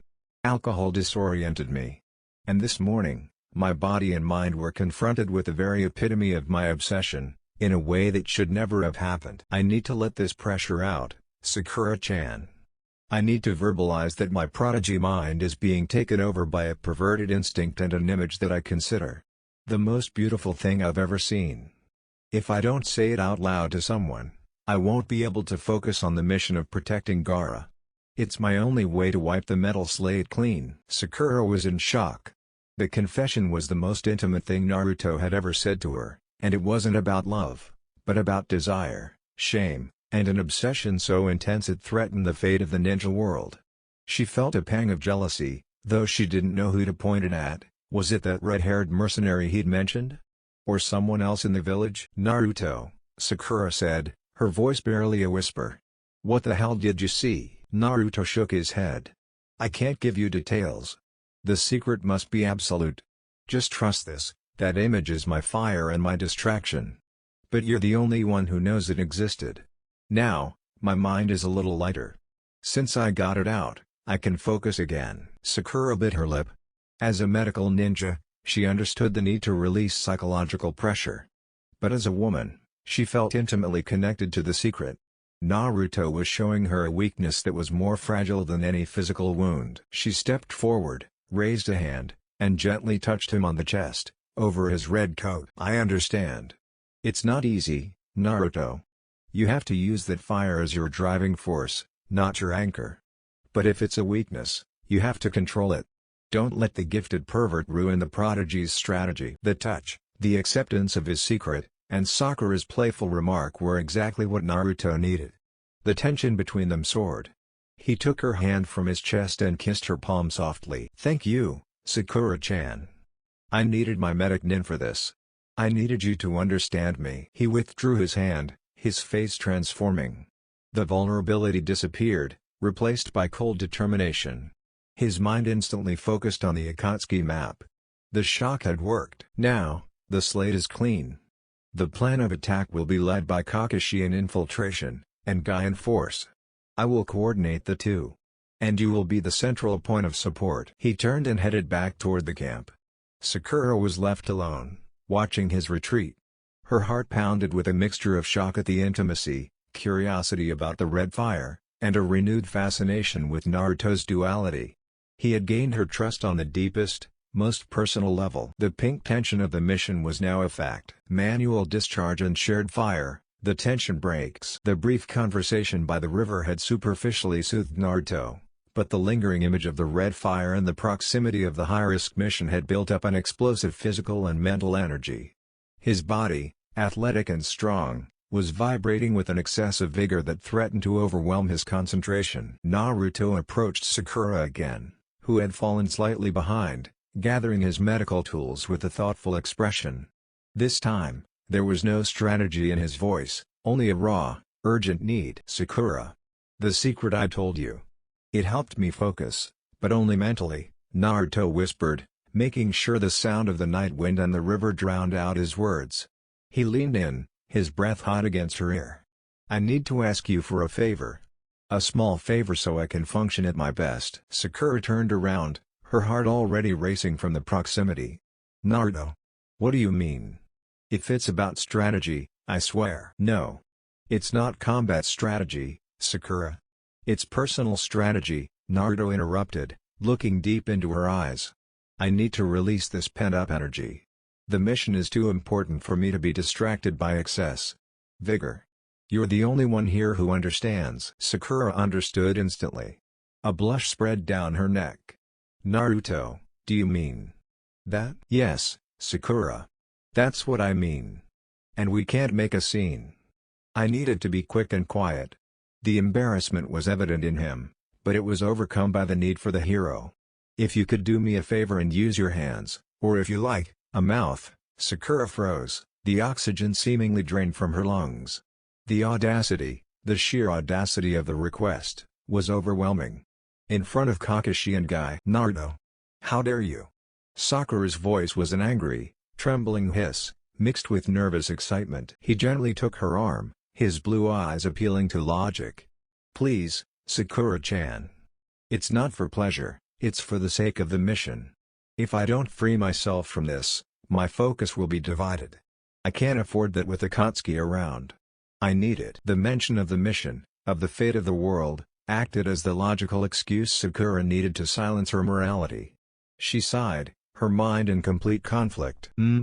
Okay, Naruto. But I'll only use my hand, and I won't look at you. And if anyone asks, we were checking a training wound. Understand?" "Understood. Thank you, Sakura. You're a hero." They headed to a dark corner behind a large tree, out of direct view of the makeshift camp. Naruto pulled down his ninja pants and underwear just enough, his heart pounding. Sakura knelt, her face so red it seemed to burn in the moonlight. She kept her promise, keeping her gaze fixed on the ground, concentrating on the act as if performing a complex medical ninjutsu surgery. The manual labor began, his strong, trained hand enveloping Naruto's vigor. At first, it was just a chore. Up, down. The motion was rhythmic, but Sakura struggled to maintain emotional distance. However, contact with Naruto's powerful physique, the evidence of his virility, began to erode her defenses. Curiosity, the kunoichi instinct that studies the opponent, betrayed her. "It's so big. My hand isn't enough anymore." In the rhythmic movement, her concentration was broken. In a moment of boldness she didn't even recognize, Sakura raised her head to look. Her face came face to face with Naruto's energy. She was shocked. Her friend's prodigy was beyond her imagination. 10 minutes passed, and despite Sakura's speed and technique, Naruto didn't relent. The pent-up energy was too much. But Sakura, who shouldn't have felt anything, was already feeling the fire. The friction, the tension, the scent of vigor. Her senses had betrayed her. She couldn't continue with just her hand. It was an ineffective technique. The perverted strategist, the man who had hugged her, was awakening something in her that she needed to satisfy to finish the act. With a shiver that wasn't from the cold, Sakura gave up. Her heart dictated the end of the game. She let go of the hand contact, and with a deep, shaky breath, placed her lips on Naruto's vigor. The contact was electric, for both of them. Sakura's technique, now fueled by pent-up passion and a desire to finish the act, became a flurry of movements. She applied a speed and fervor that surpassed anything Naruto had ever experienced, even with the mercenary. The pleasure was an explosion that erased all thoughts of strategies and missions. Naruto arched his back, his body tensing with release. A stifled scream escaped his mouth, silenced by the darkness and Sakura's proximity. The energy pent up since her return, since Kushina's vision, was released. The culmination was so intense and abundant that Sakura was forced to retreat quickly, coughing and trying to catch her breath. Her green eyes were wide, with a mixture of shock and ecstasy. Naruto, dizzy and completely free of all distractions, quickly buttoned his pants. The prodigy could think again. "Oh, Sakura. Thank you. Really. You have no idea. You saved my mission." Sakura, her mouth dry and adrenaline pumping, could barely speak. She wiped her mouth with the back of her hand, her cheeks flushed, a color that rivaled Naruto's coat. At that moment, a calm, feminine voice broke the charged atmosphere. "Sakura. Naruto. Come to sleep. Tomorrow we leave very early." It was Kurenai Yuhi. The genjutsu specialist stood a few feet away, at the edge of the makeshift camp, looking at them with an expression that was a mixture of shock and astute understanding. She had been watching. Sakura jumped up, her knees shaking. "Did he see us?" she asked Naruto in a desperate whisper, her voice barely audible. Naruto, with the calm of a newly discharged strategist, looked at Kurenai and then into the darkness. "I don't think so, Sakura. We were far enough away, and she was just checking that we were okay. Let's go." But as he headed back to camp, Naruto noticed the faint glimmer in Kurenai's eyes, and his strategic mind calculated, "She knows. The genjutsu specialist saw us. This is a new level of complexity for the team." Sakura, with a look of horror, followed Naruto. The fire of obsession had been temporarily extinguished, but the fire of shared desire and secrecy within the elite team was just beginning to burn. The yellow lightning in the sand, tension and sand. Dawn found the Jinchuriki containment unit several miles from Konoha. The departure was swift and silent, but the atmosphere within the team had become as thick as morning fog. The path, a secret under the skin. Naruto led the way, matching Might Guy's tireless pace. The effect of the shock had been transformative. His mind was now clear and focused on the Akatsuki reports. The image of Kushina's buttocks was no longer a distraction, but a powerful memory that, paradoxically, drove him on. He had unleashed the energy, and now he channeled the physical and mental strength of Sage Mode for the mission. Sakura, however, struggled with shame and exhaustion. She was right behind Naruto, her mind reliving the encounter under the tree with a mixture of horror and feverish fascination. Her heart pounded with the betrayal of the secret and the memory of the salty, vigorous taste. She kept a respectful distance from Naruto, trying not to let her red face betray the magnitude of the favor she had granted. Kurenai Yuhi was the silent observer. Her genjutsu training made her an expert at perceiving the emotional layers and micro-expressions of her companions. She knew. She had seen it. But her professionalism was absolute. For Kurenai, the new dynamic wasn't a scandal, but a risk variable she had to manage. Every now and then, Kurenai would cast a quick, astute glance at Sakura, then at Naruto, and finally at the back of Kakashi's head. It was a silent assessment. The Jinchuriki had broken a fundamental rule of morality and discipline, but in return, he had gained perfect focus and absolute loyalty from his medical kunoichi. The tension remained, but Kurenai decided not to interfere. For the sake of the mission, the secret would remain between them. Kakashi and Guy moved with the concentration of veterans. Guy thought only of speed and performance, oblivious to the human emotions simmering within his team. Kakashi, meanwhile, read his book and seemed detached, but his Sharingan was activated, using his chakra to scan the terrain for miles around. He noticed the unusual intensity between Naruto and Sakura, and Kurenai's calculating glances, but he simply thought, Team 7 was always an emotional mess. As long as performance didn't drop. The crossing, the country of the wind. The journey lasted a day and a half at elite speed. The unit crossed the border into the Land of Winds, leaving behind the verdant forests of the Land of Fire for the relentless sea of desert sand. The environment changed drastically. The sun was brutal, the wind carried stinging sand, and visibility was reduced.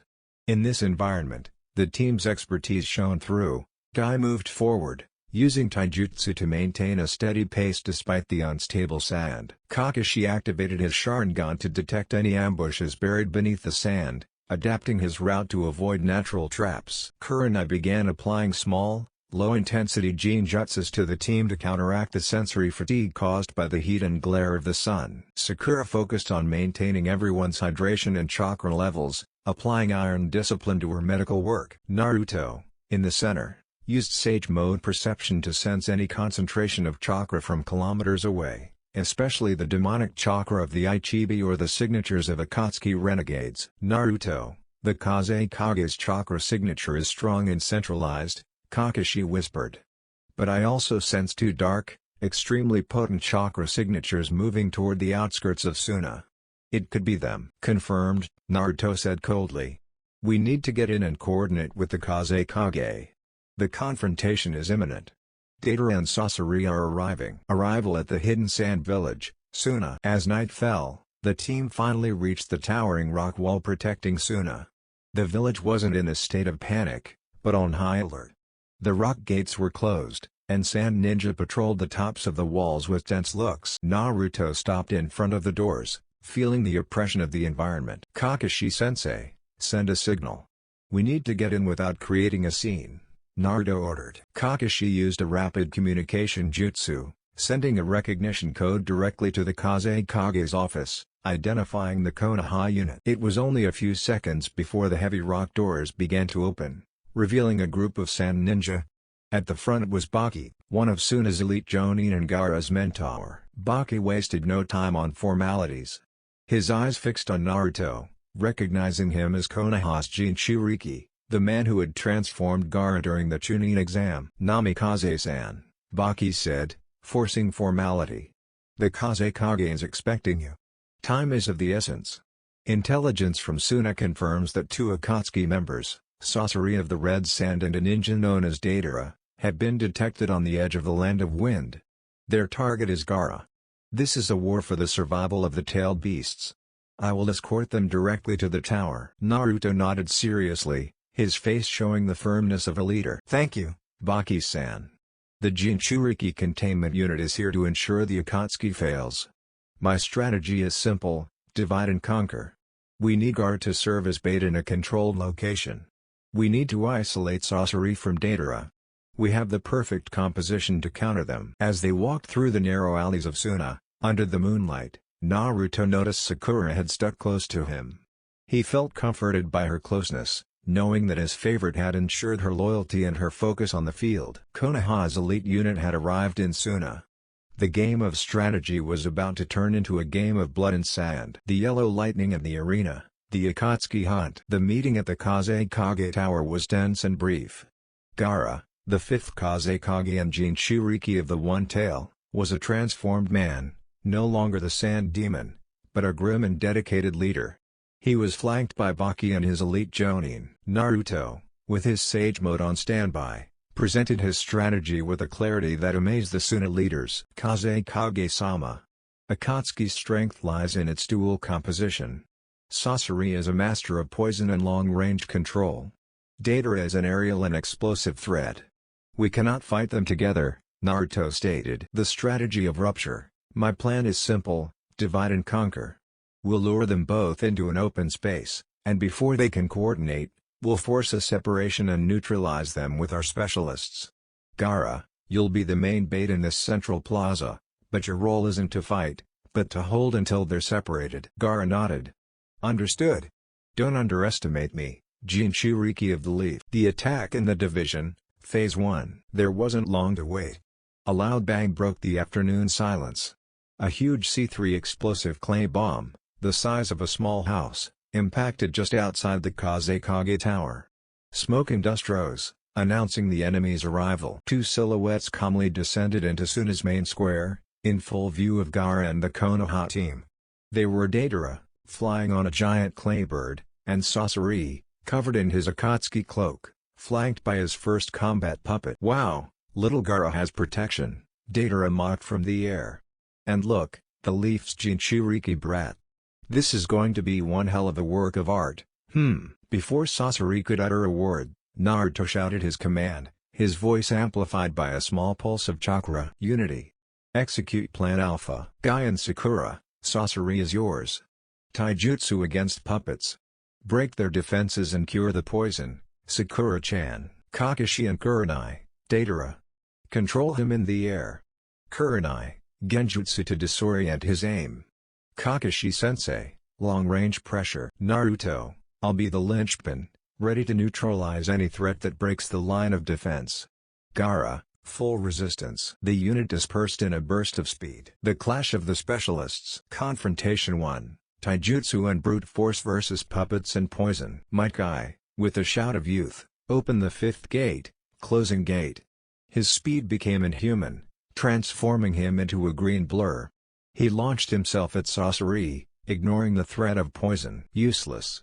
My third Kazekage has the most potent poison," Sasori roared, summoning his sand iron puppet. Guy countered with an Asakajaku, Morning Peacock, a flurry of fiery punches that sent shards of iron sand flying and vaporized poison in the air from the sheer heat and speed. Sakura moved like his shadow, her mind focused only on the poison.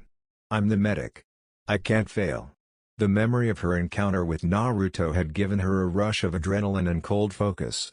She used her brute strength to intercept the lesser puppets trying to surround Guy, pulverizing wood and steel with a single punch. "Here you go, Master Puppeteer," Sakura shouted, shattering a puppet and revealing Sasori's human core, if only for an instant. Confrontation 2, Illusion and Lightning vs Explosive Art. In the air, Deidara laughed maniacally, throwing C1s of explosive birds at Kakashi and Kurenai. "Art is an explosion." Kurenai acted. Her red eyes met Deidara. "Genjutsu, Shadow Mist." Deidara world distorted. His sense of aerial balance failed, and his clay birds began colliding randomly. A furious Deidara had to dispel the Genjutsu with his own chakra, expending energy. Kakashi, taking advantage of the lapse, activated his Mangekyo Sharingan and prepared his space-time technique, but decided to save that card. Instead, he used a powerful Reikiri combined with his speed, leaping over Suna's buildings to pressure Deidara, forcing him to keep moving. The Jinchuriki intervention, Phase 3. The battle was at a standstill. Guy was receiving minor cuts from poison, which Sakura immediately neutralized. Deidara, though thwarted by Kurenai, had managed to create a gigantic C2 clay dragon, ready for a massive attack. Naruto, observing the situation from his central position, knew it was time for escalation. He closed his eyes and concentrated. Senjutsu chakra flowed into him. Black markings appeared around his eyes, and his chakra aura grew denser. Sage mode, activated. The change was instantaneous. Naruto's perception skyrocketed. He saw the invisible threads of Sasori's chakra, the weak point in the human core, and the excess explosive clay concentrated in Deidara Dragon. "Sakura, Guy. Concentrate the attack on Sasori's left flank. It's his blind spot," Naruto shouted. Naruto launched himself into the air. "Kakashi-sensei, protect Kurenai-sensei." With speed enhanced by Senjutsu, Naruto landed on the roof of a building. He gathered chakra in his hand, not in a normal Rasengan, but in a Senpo, Cho-Odama Rasengan, Sage Art, Supergiant Ball Rasengan. The massive Rasengan, the size of a small rock, glowed with natural energy.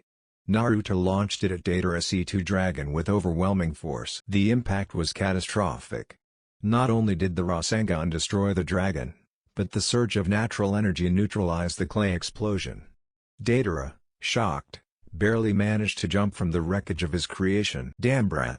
That power isn't art, it's brutality," Deidara shouted, now on foot, almost out of clay chakra. Sasori, seeing the Senjutsu deployed, realized his strategy had failed. Konoha's Jinchuriki represented a threat level beyond his modus operandi. The outcome in the display of power. The battlefield shifted. Sasori, in a swift move, attempted to use his ultimate card, the 100 Puppet Summoning Technique. "I won't give you time, Sasori," Naruto shouted. Naruto didn't hesitate. Time was running out for the Senjutsu. He activated Kurama mode. An aura of orange-red chakra, like a layer of liquid fire, enveloped his body, the tailed beast chakra merging with his own energy. His speed increased tenfold. He leapt into the fray.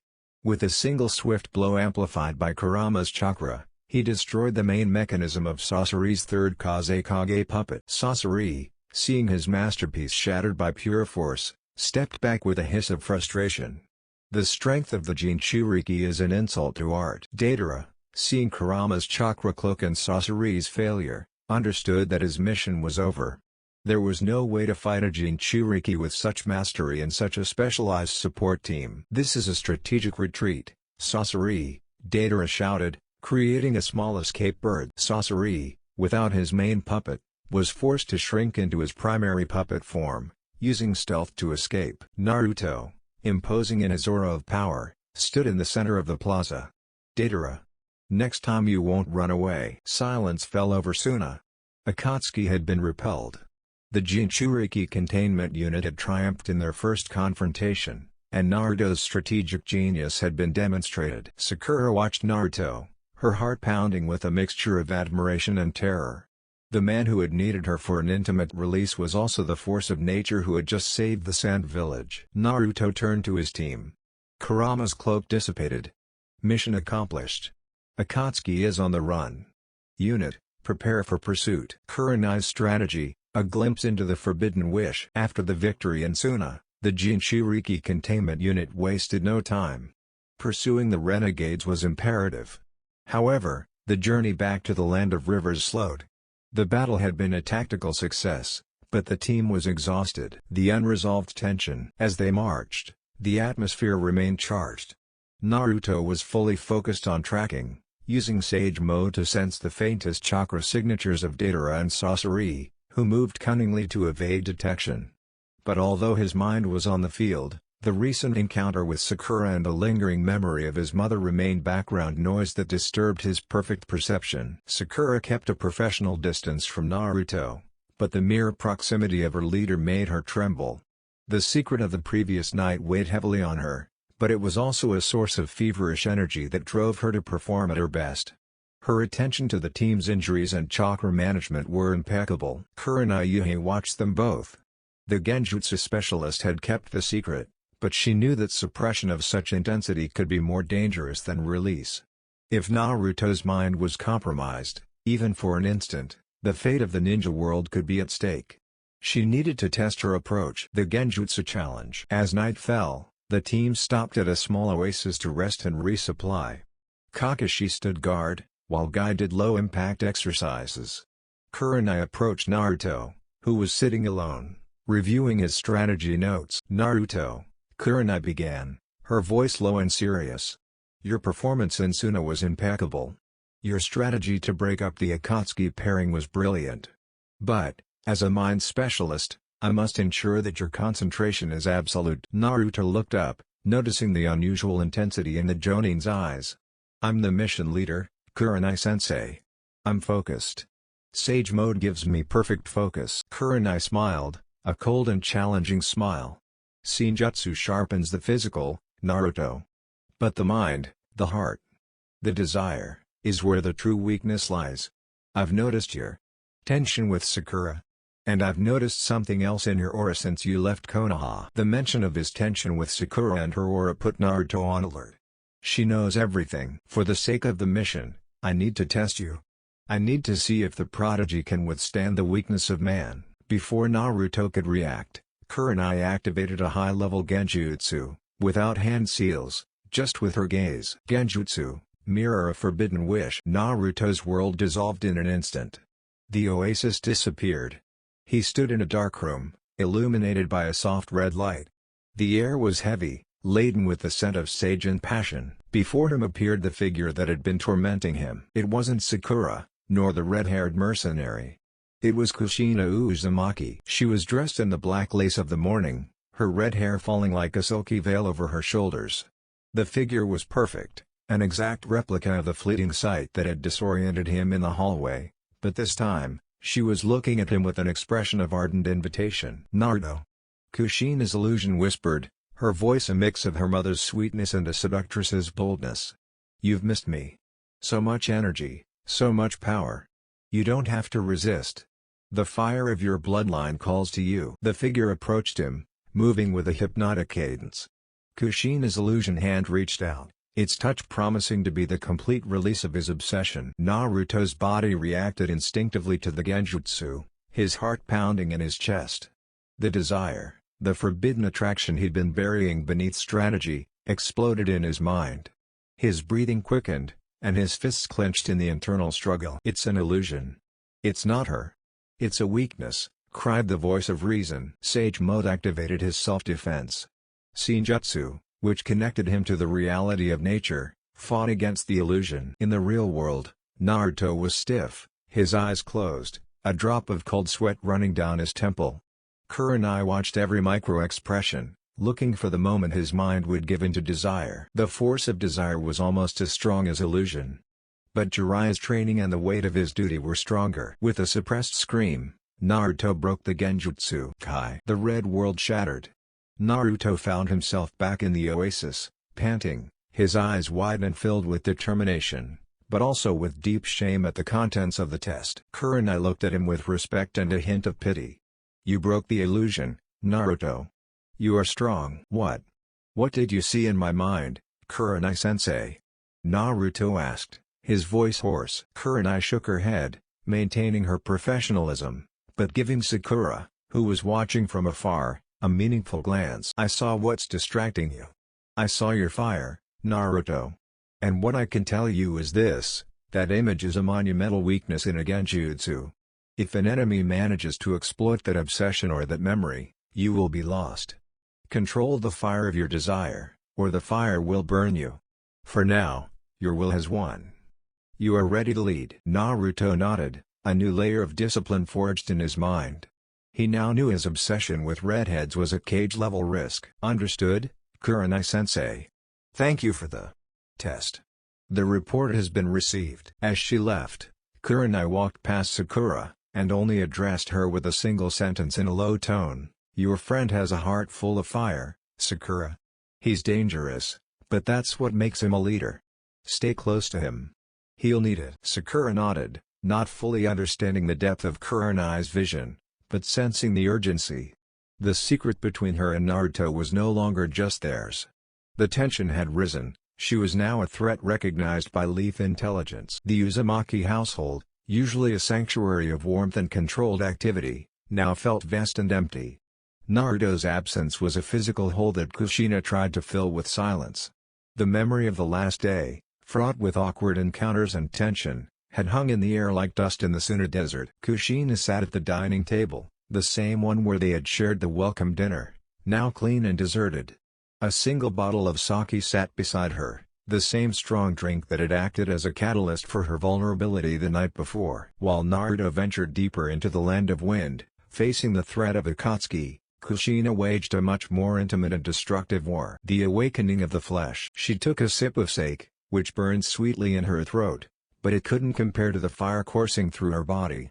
This wasn't the burning of chakra, nor the Kyuubi's anger, it was a low, subtle heat that radiated from her belly and manifested in waves of shivers across her skin. 19 years old. 19 years Kushina had spent living as an honorable widow, a stoic mother. Her sex life and sexual appetite, which had been vibrant and passionate with Minato, had died the moment her husband sealed the Kyuubi into their son. She had sealed that part of herself, burying it under the weight of grief and duty. But the return of Naruto, the man he now was, had been the catalyst that broke that seal. She remembered the crash in the bathroom with piercing clarity. The image of Naruto's athletic body, his strength, and the revelation of his virility had been seared into her mind, more real than the memory of Minato. And then there was the memory of the night, the one that made her tremble with equal parts humiliation and desire, her hand, in the dark, rubbing against him, the boldness of a lonely woman betrayed by alcohol and proximity. "To Bane," Kushina hissed, gently slamming her closed fist on the table. "What stupidity! What am I thinking?" Her mind clung desperately to the memory of Minato. "Naruto, your father was exemplary." But even when she summoned his memory, the image of her late husband felt distant, hazy, like an old photograph. Naruto's vigor, his scent, his touch on her shoulder, they were immediate and real. The betrayal of the red blood. The truth was a chilling blow, despite the fire she felt. The awakening of her desire wasn't a generic surge of loneliness, it was intimately linked to her son. Naruto has awakened this in me, Kushina said to herself in a horrified whisper. The fire that had been extinguished has returned with the presence of my own son. The strength, the boldness of his sexual confession, the physical contact in the embrace, the vision in the bath, and finally, the proof that the Uzumaki bloodline was still a hot one, had disarmed her. Pride in her son mixed with forbidden desire, creating a morally devastating cocktail. She stood up, her red hair falling like a curtain of fire down her back. She walked to the window, gazing out at the horizon, where she knew Naruto was fighting. I'm his mother. I must suppress this. I must seal this again, Kushina thought, sliding her hand over her abdomen, the same place where she felt the burning. But for the first time in 2 decades, she felt alive in a way that frightened her. The loneliness, the longing for touch that her body had forgotten, had returned with an Uzumaki ferocity. Naruto had not only inherited the Kyuubi's power, but he had also inherited, or reactivated, his mother's crimson appetite. Naruto's battle against the Akatsuki was crucial, but her own battle in Konoha, the battle against herself, was equally vital and far more dangerous. Kushina's night and the return of the hero. Naruto's absence had left a void that Kushina could no longer ignore or fill with sobriety. Night fell upon the Uzumaki household, and with it, Kushina's struggle with desire reached its breaking point. The fall into temptation. Kushina lay in her bed, alone in the darkness. The fire in her belly, awakened by her son's virility and the intensity of his farewell, was a constant torture. The sight of Naruto in the bathroom, last night's confession, the memory of his strong body and the feeling of his waist pressed against hers as they slept, mingled in a whirlwind of need. Morality and maternal love fought fiercely, but her body, deprived of privacy for nearly 2 decades, won. Kushina gave in to temptation. Taking advantage of the solitude and safety of the Uzumaki residence, he got out of bed. His hands trembled as he searched the deepest part of his closet, where he had kept, shamefully sealed, a small chest.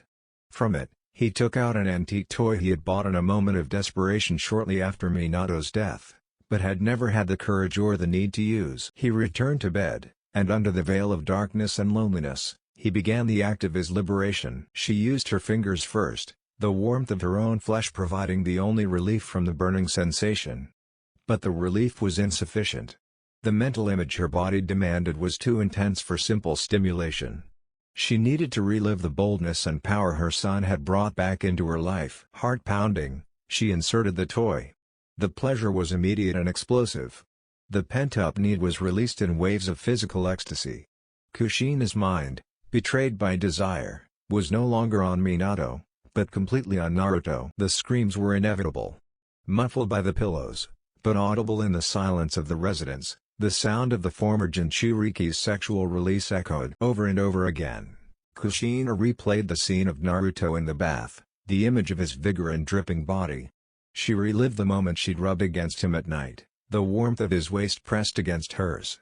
The memory of the story Naruto had told her, the description of the experience, acted as the final trigger. The mixture of forbidden guilt and pent-up pleasure was released with cries of satisfaction that sealed her ecstasy. When the screams ceased, Kushina collapsed onto the bed, exhausted, wet, and trembling. She fell asleep immediately, wrapped in a mixture of guilt and the newly fueled fire. The battle was lost, desire had triumphed over morality. Now, the only path for her was total repression or a dangerous acceptance of her new reality. The triumphal return. As the fire died out on Kushina's bed, on the horizon of the land of fire, the glow of dawn illuminated the face of a victorious hero. Naruto and the Jinchuriki containment unit were on their way back. The return trip had been quick and full of positive energy. The mission had been a resounding success. They had strengthened the vital bond with the Sand Village, cementing a crucial alliance against Akatsuki. They had prevented Akatsuki from capturing Shukaku from Gaara, which would have been a devastating victory for the criminal organization. Most importantly, Naruto's deployment of Sage Mode and Kurama Mode, along with his strategic genius, had put his name and Prodigy status at the top of the ninja hierarchy. The team felt united and triumphant. Sakura, though still flushed by the memory of her secret, looked at Naruto with newfound admiration and absolute loyalty, knowing she was the leader's confidant. Kurenai and Kakashi knew they had the best asset. "We'll arrive at the Leaf Village at dawn," Kakashi announced. "The report to the God Dime will be a pleasure to write." Naruto smiled, his mind fully focused on duty and glory. The memory of Kushina's ass, which had been so persistent, was now under tight control, replaced by the satisfaction of success. Mission accomplished. But as he approached Konoha, the city where his mother awaited him, the fire of obsession, though silenced, was preparing to rekindle with renewed intensity. The hero returned, unaware of the new and dangerous reality his mother had discovered in his absence. The sun had barely risen over Hokage Rock when the Jinchuriki containment unit entered Konoha's gate. They were greeted with a mixture of cheers and solemn respect. Victory over Akatsuki was a necessary moral triumph. Naruto quickly said goodbye to his team with a formal handshake, giving Sakura a meaningful look, who nodded with a look of relief and exhaustion. She wanted to go home. She wanted to see her mother. The cold reunion. Arriving home, Naruto opened the door with renewed energy. The mission had been a success, his mind was clear, and now he was ready to face the uncomfortable, but beloved, reality of his home. "Kushina. I'm here, D.B.O." The mission was a complete success, Naruto shouted, his voice echoing through the hallway. Kushina appeared in the living room, dressed in immaculate house clothes, her red hair tied tightly in a ponytail. Her expression was one of relief, but her posture was noticeably stiff and distant. "Naruto. I'm glad you're back safe and sound," Kushina said, her voice controlled, almost professional. Naruto, fueled by affection and adrenaline, launched himself at her for a passionate hug. Kushina tensed immediately. The memory of the previous night, her fall into temptation and guilt, petrified her. Her body was no longer a refuge, but a danger zone. She accepted the hug, but it was quick and cold, a mere shoulder touch. A second later, she broke it, taking a step back. "Naruto. You're covered in sand and sweat," Kushina exclaimed, using the dirt as an excuse to avoid any prolonged contact. "You need to take a shower immediately. And you have to go to the Hokage Tower for the report. Don't delay." Naruto felt confused and frustrated. His mother's coldness was a drastic change from the pampering she had promised before leaving. The warmth of the reunion he had anticipated was gone. "But, Kushina, I just got here. Aren't you going to make me a special ramen? Aren't you proud?" "Of course I'm proud, my love. But duty calls. You're the hero. You need to go report and then we can celebrate peacefully," Kushina replied, turning her back on him to go to the kitchen. The smell of sin. Naruto stood in the hallway, feeling a pang of rejection. He decided to obey, resigned to going to shower.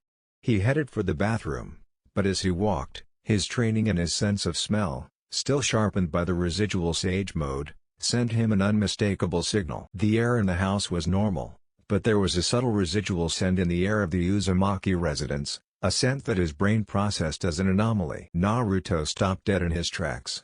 His nose, accustomed to smelling fear, poison, and chakra, detected a faint scent, almost imperceptible to the average human, a mixture of sake, not fresh, but evaporated, sweat of passion, and a metallic hint of repressed screams. It was the scent of recent sexual release. Naruto, the perverted strategist, his brain fired up. Someone was very busy last night. Naruto returned to the kitchen, where Kushina was pretending to organize the shelves. "Kushina," Naruto said, his voice low and laden with a suspicion that was half curiosity and half perversion. Kushina jumped, almost dropping a cup. She turned around, her eyes filled with guilt. "Yeah, Naruto? What's up now?" Naruto approached her, his gaze piercing. He didn't ask about the smell, instead opting for a roundabout question that would fuel the tension. "Hey, Kushina, by any chance? Did anyone else stay here last night? A friend, maybe? The atmosphere feels different. Like you had a very lively visit." The question hit her in the gut. Kushina's face immediately turned crimson, betrayed by her own guilt and by her son's acute senses. "What? No. Of course not, Naruto. What are you talking about?" Kushina laughed nervously, But the laugh wasn't convincing. "I've been alone. You're imagining things because of the stress of the mission. Now go take a shower." Naruto watched her for a moment longer. The scent, his mother's blush, the cold embrace. The evidence was circumstantial, but his Jinchuriki intuition told him something important had happened in his absence. Someone else had been in that house, or his mother had. The realization hit Naruto with the force of a Rasengan, his mind tying together the confession from the Sake Night. If she was alone, and if there was a sense of liberation. A slow, wicked smile appeared on Naruto's face. The strategist had found his mother's new weakness. Kushina's cold repression only fueled the fire of his own desire. "Whatever you say, Mom," Naruto said, his voice full of nonverbal complicity. "But just in case, you should air out the house a little. The smell of a lonely party is quite strong." He turned around before Kushina could respond in furious Uzumaki fashion, and headed for the bathroom, leaving Kushina petrified in the kitchen, her mind screaming, "Damn Sage Mode in his nose. He's found me out." Thank you. Dinner, the Battle of Red Jealousy. The day after his return, Naruto completed his report at the Hokage Tower. Although his mother had tried to rush him, Hokage Tsunade and his advisors couldn't have been more pleased.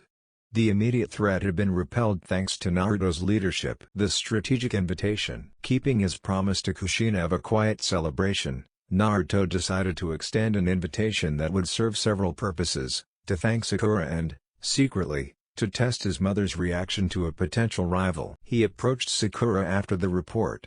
"Sakura-chan, we have to celebrate the success of the mission.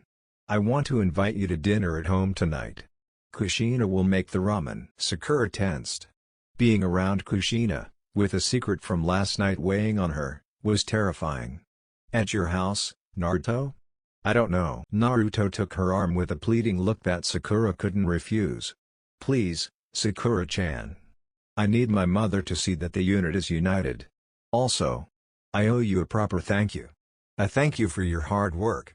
The double entendre was subtle, but it made her shudder. Sakura sighed, feeling the warmth of his cheek.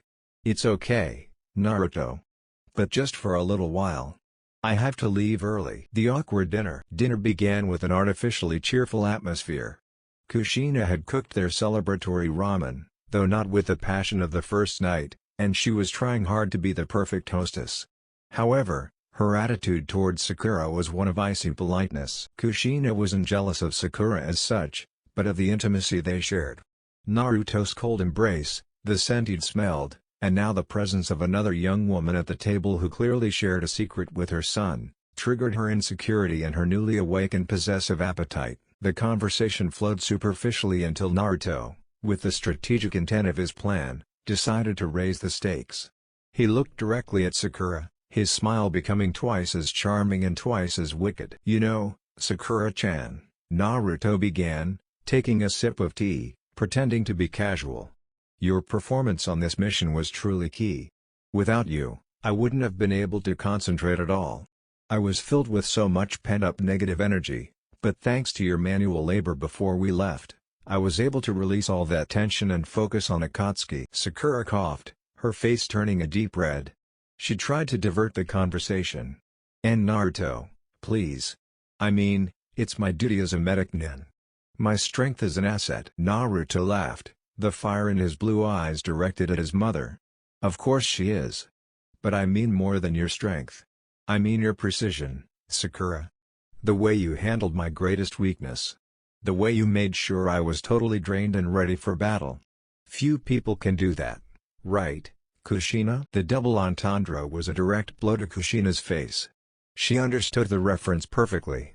The handiwork, the accumulated negative energy, the precision, everything pointed to the favor Sakura had done for Naruto the night of the match. And the worst part was that Naruto was openly provoking her with that intimacy. Jealousy hit Kushina like an avalanche. It wasn't just jealousy, it was the possessive rage of the Crimson Fire. Her son, the man who had awakened her body after 2 decades, was having this intimacy with another woman other than the mother he had spoiled her. Kushina dropped her chopsticks with a clatter.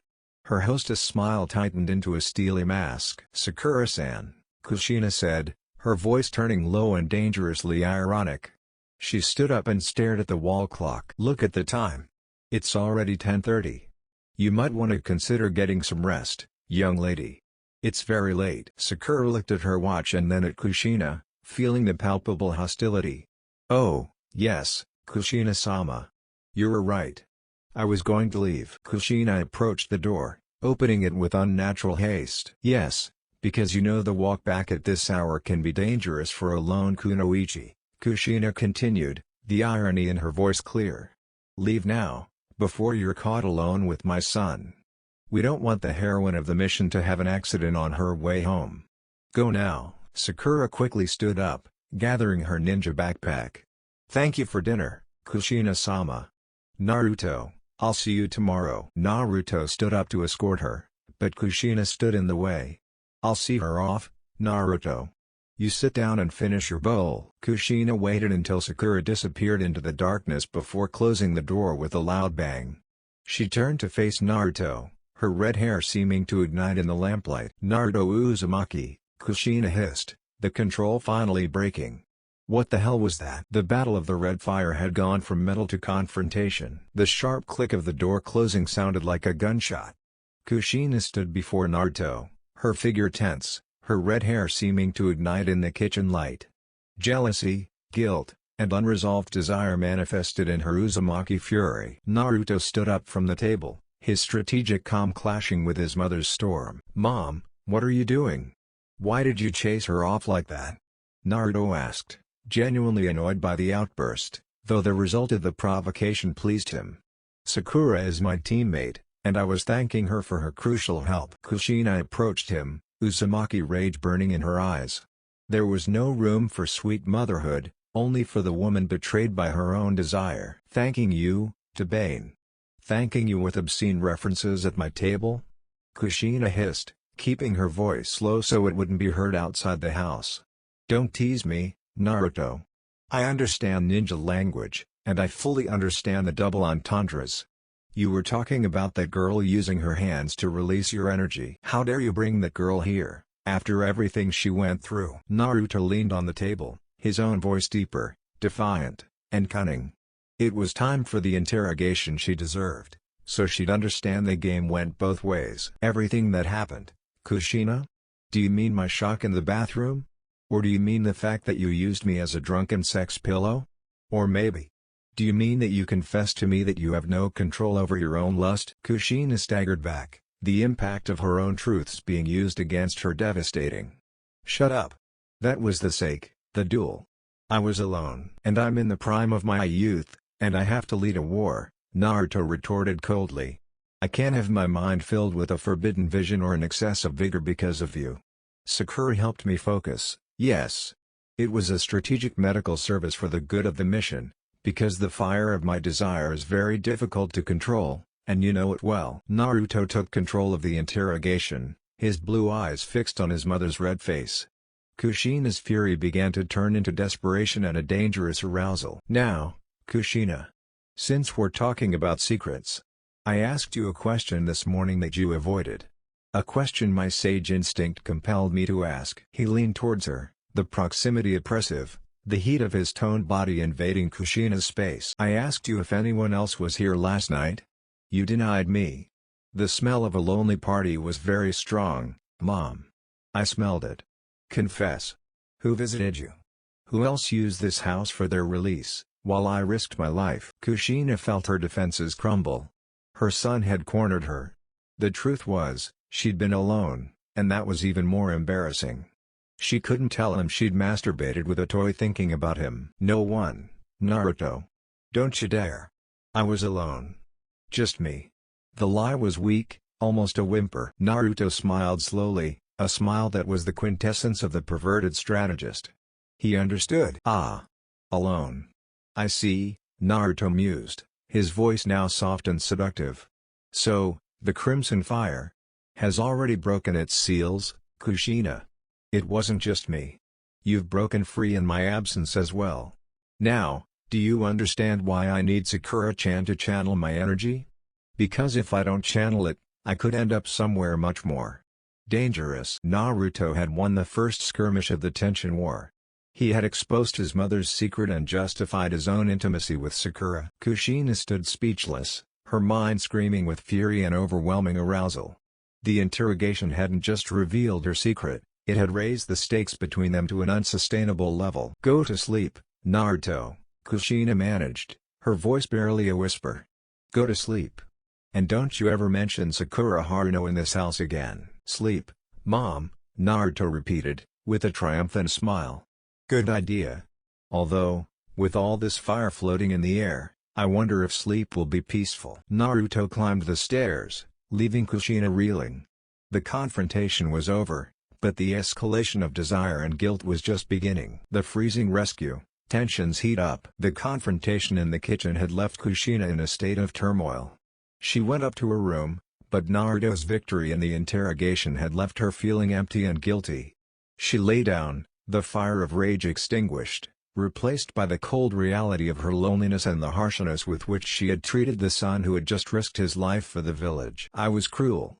I just wanted to celebrate, and I attacked him out of my own absurd jealousy and guilt." Winter night. As Kushina struggled with her conscience, the weather in Konoha changed drastically. It was the middle of winter, but the temperature had dropped to freezing levels.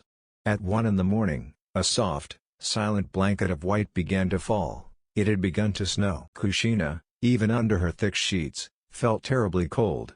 The chill seeped through the cracks in the old house. The heating seals Minato had installed felt insufficient. She shrank back, shivering involuntarily. Finally, unable to sleep because of the biting cold and the pang of guilt, she got out of bed. The image of Naruto, exhausted from the mission, sleeping in the cold downstairs, gnawed at her. Her mother, in that moment, overcame the jealous woman. She put a robe over her silk pajamas and left the room, walking barefoot on the icy floor. She opened the door to the room where Naruto was sleeping. The room was much colder than her own. The air was saturated with icy humidity, and Naruto's breath formed a small cloud of steam. She found him just as she feared, shivering under his thin blanket. Kushina approached the bed, feeling a surge of affection and guilt. She sat gently on the edge of the mattress and stroked his hair, waking him up. "Naru, son," Kushina whispered, her voice soft and full of regret. "Wake up for a moment." Naruto opened his eyes, his vision blurred by exhaustion and the cold. "Mom? What's wrong?" he asked with a shiver. "Forgive me for the way I treated you today. I was unfair. Coming home has been difficult for me, and I took my frustration out on you. I'm sorry, I really am," Kushina apologized, the sincerity in her voice palpable. Naruto looked at her tiredly, but accepted the apology. "It's okay, Kushina. It's over now. I was an idiot too." Kushina hugged herself, chills running through her. "Now, I have a more pressing problem. I'm freezing here. It's not time to make a fire or burn wood, and I don't want to waste chakra unnecessarily on a heat jutsu." She looked directly at Naruto, and the thought, as strategic as it was instinctive, left her lips. "Naruto, you're a natural heat source. You're a Jinchuriki and you've just come out of intense physical training. There's no need for us to sleep apart in this cold. Why don't we sleep together tonight?" Naruto's face, sleepy from exhaustion, brightened. The strategist and the pervert activated simultaneously. The excuse was impeccable, the winter cold was a real threat, and the body heat of two Jinchurikis was the most logical and efficient solution. "Are you sure, Mom?" Naruto asked, his voice a low purr, giving her one last chance to back down. "I don't want the fire to burn you." Kushina remained silent. 3 seconds of intense internal struggle, the guilt of the morning versus the desire of the night, morality versus physical need. Cold and desire won. "Yes, Naruto," Kushina said firmly, her voice now resolute. "I'm sure. I can't sleep because of the cold, and neither can you. It's the most logical solution and the best thing for both of us so we can rest. Just stay on your side of the bed." Naruto smiled. The ice barrier had been melted by the winter cold. "As you command, Mom. There's plenty of room on my bed." Kushina slipped under the icy sheets, positioning herself on Naruto's opposite side. However, in the fight against the cold, the logic of warmth was simple, contact was necessary. Within seconds, both bodies instinctively moved, seeking the source of heat. Naruto, with the residual heat of his Kyuubi chakra, became a human stove. Kushina, with a sigh of icy relief, pressed herself against his back, seeking refuge from the winter air. Her hand ended up unconsciously cradled on Naruto's firm torso, and her cheek rested gently against his shoulder. The contact was intimate, necessary, and terribly dangerous. Naruto felt his mother's warmth and the soft curve of her body pressed against him. The fire, which had been kept under control, slowly rekindled, warming the cold Konoha night. The game of tension had entered its most critical and physical phase. Physical contact between Naruto and Kushina became inevitable in the cold of the winter night. Naruto was a human furnace thanks to his chakra, and Kushina, shivering from the cold, curled up completely against his back, desperately seeking warmth. Kushina's soft, warm skin pressed against Naruto's back through his thin silk pajamas was the final straw for the young hero. The repressed memories of the morning, the tension of the past few weeks, and the physical proximity acted like a switch. Naruto lost control. His abilities began to grow at an abysmal speed, driven by physical energy and the torrent of blood. The strategist dissolved, only the man remained. Kushina, instinctively seeking more warmth, tried to hug Naruto around the waist to close the distance. Her arm circled Naruto's hip, and her hand collided directly with her son's vigor. The impact was an absolute shock. A blush covered Kushina's face even in the dark. With a breathtaking surprise, she jumped slightly in bed, shifting slightly. "Naru!" Kushina's strangled scream mixed with a gasp. Naruto, sensing his mother's reaction, was burning with embarrassment and arousal. "I'm sorry, Mom. I can't control it. My body just responds." In that instant, the 40-year-old woman who had spent 19 years in mourning and repression, feeling that heat, that strength, that evidence of Uzumaki manhood glued to her body, lost total control.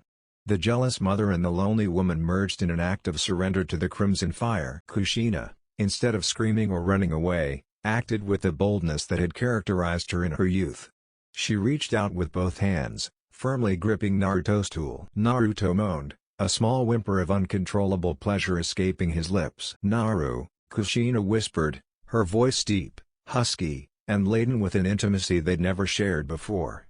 She began to move her hands, mimicking the rhythm her own desperation had taught her the night before. "Tell me why you couldn't focus on the mission," Kushina ordered, using her question as an excuse to continue the act, the woman's curiosity overcoming the mother's. Naruto, feeling her firm, experienced hands on him, could barely concentrate. He stumbled over his words, his voice cracking with excitement. "It's just that. When what happened in the bathroom. And you turned your back on me. I saw you. And I couldn't get that image out of my head. It was glorious." Kushina felt a surge of power and excitement at the source of her son's obsession. She moved her hands at ridiculous speed, combining the strength of a kunoichi with the desire of a woman rediscovering her body. "And why didn't you tell me, Naruto?" Kushina asked, her voice sounding almost like a mission order. "I'm your mother. I should be your confidant. Remember to always trust your mother first." Naruto could barely make a sound.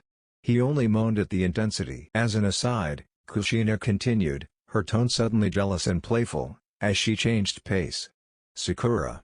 She's not a redhead, is she, Naruto?" The tacit acknowledgement of the source of Naruto's obsession, the confirmation of his desire for her, and the intimate act in progress, made Naruto feel a release beyond the physical. In the darkness and cold of winter, the crimson fire had been fully unleashed, uniting mother and son in a secret and a pleasure that rewrote all the rules. The intensity of Kushina's grip and the speed of her movements, combined with the emotional weight of the confession, pushed Naruto to an unbearable limit.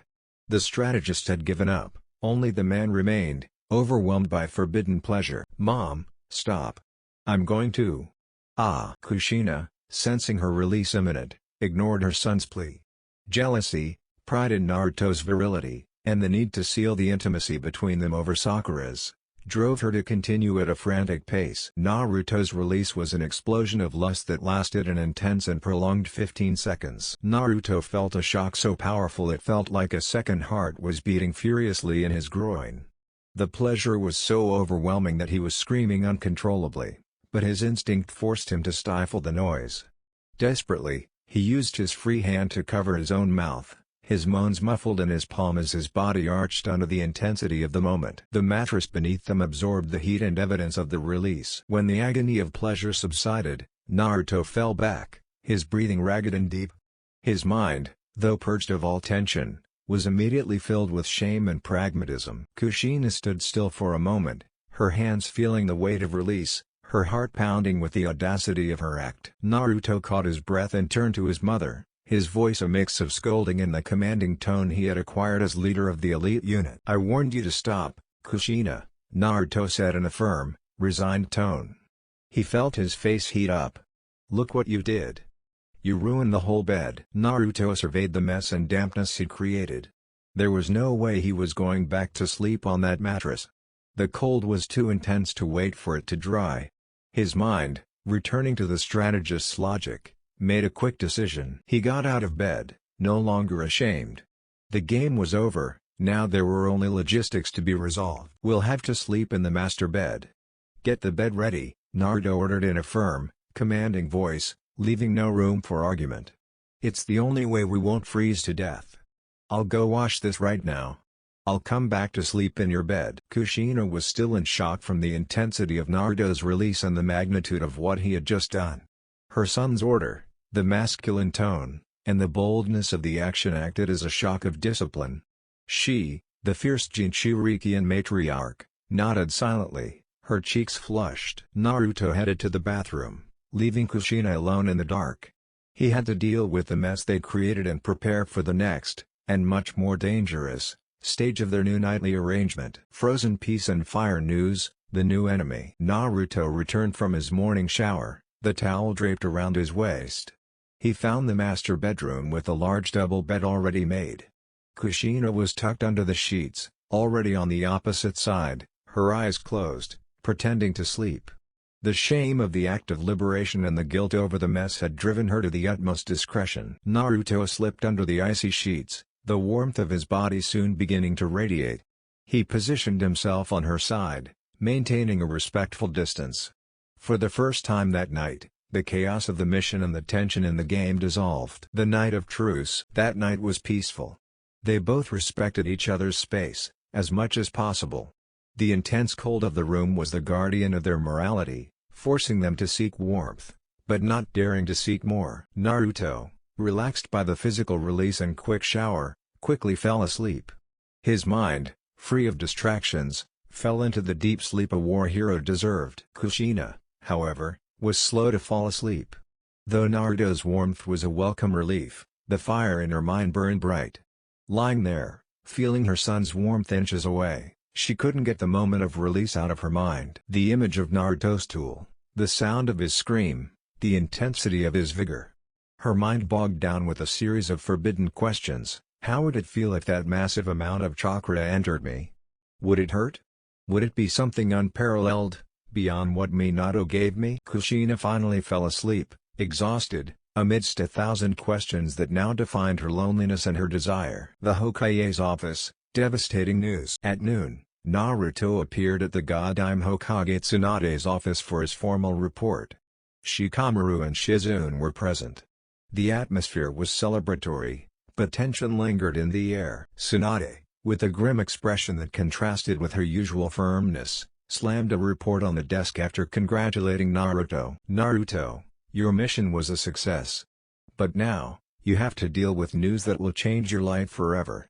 We've received information from our intelligence network. And it's devastating." Naruto became serious.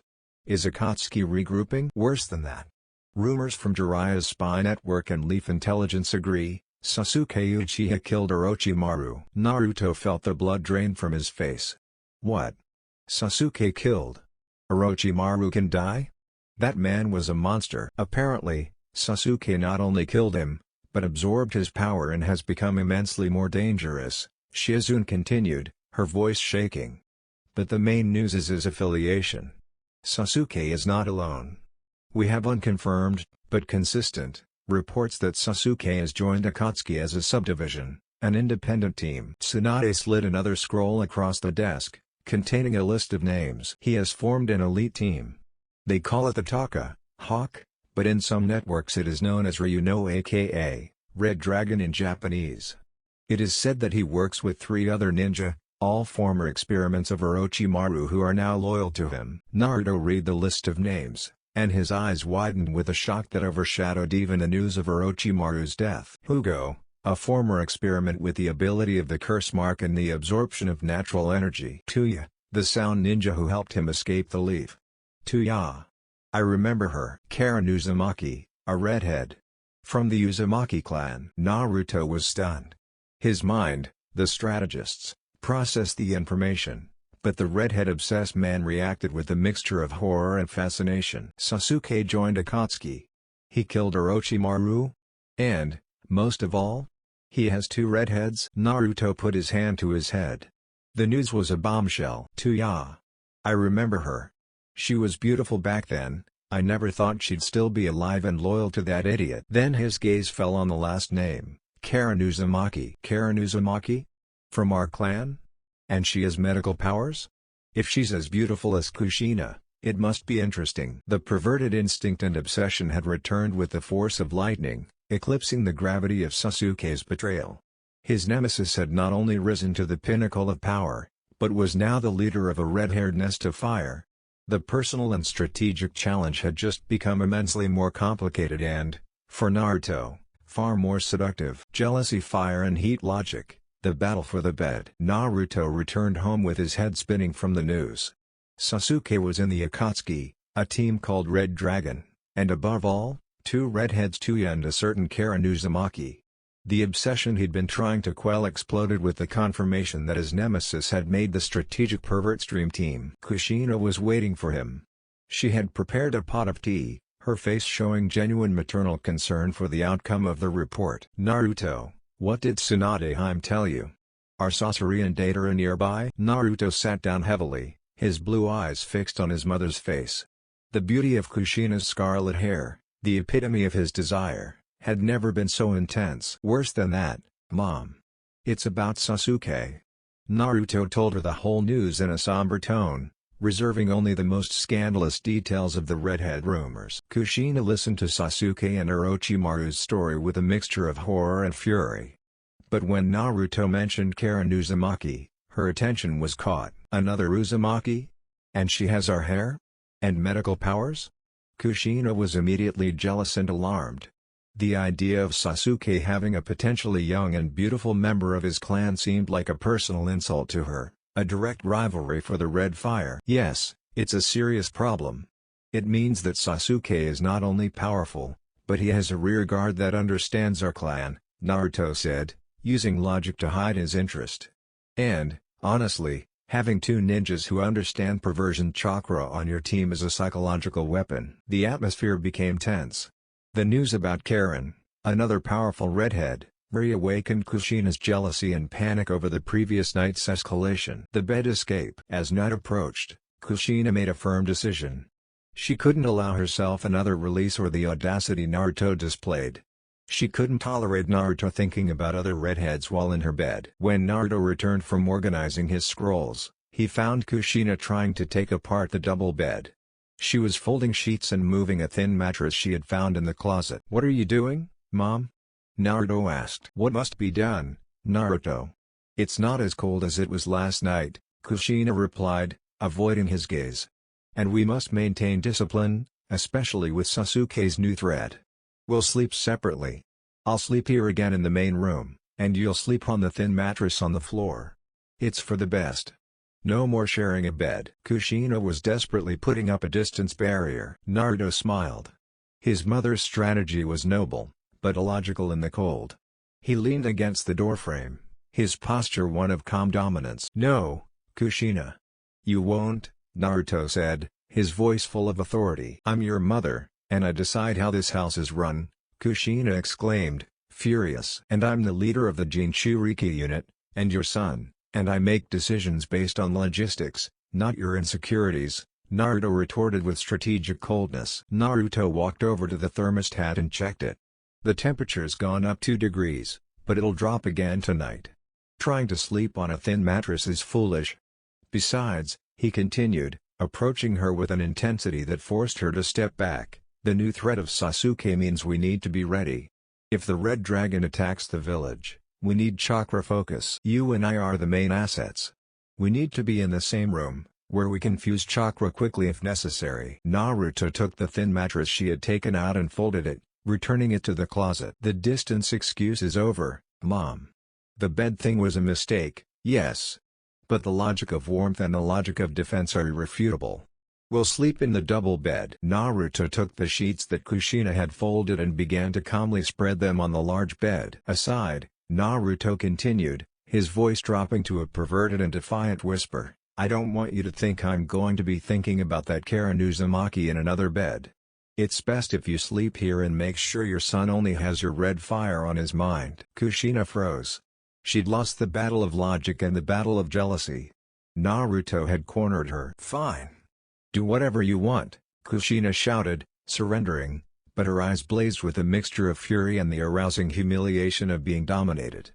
But if you come any closer, I'll use my chakra chains to seal you to the ceiling. I accept the rules of combat, Mom, Naruto said with a triumphant smile. That night, Kushina lay down on the matrimonial bed in the ultimate armor, thick cotton pajamas and a pillow between her and Naruto, prepared for the silent battle that would take place in the darkness.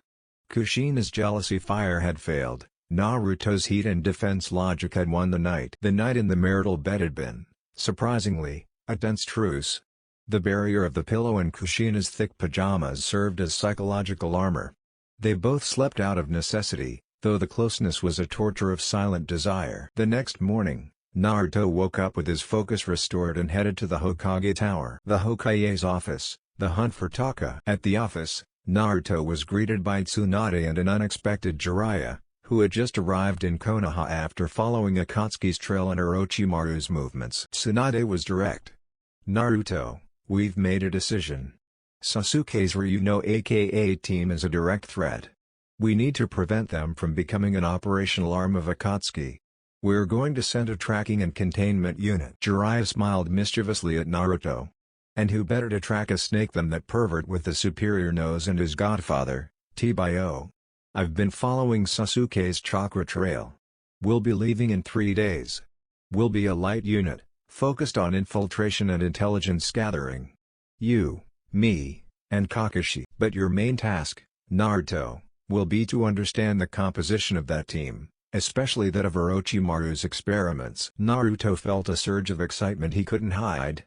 The mention of understanding composition was strategic permission to pursue his obsession. A wide, double-crossed smile spread across Naruto's face.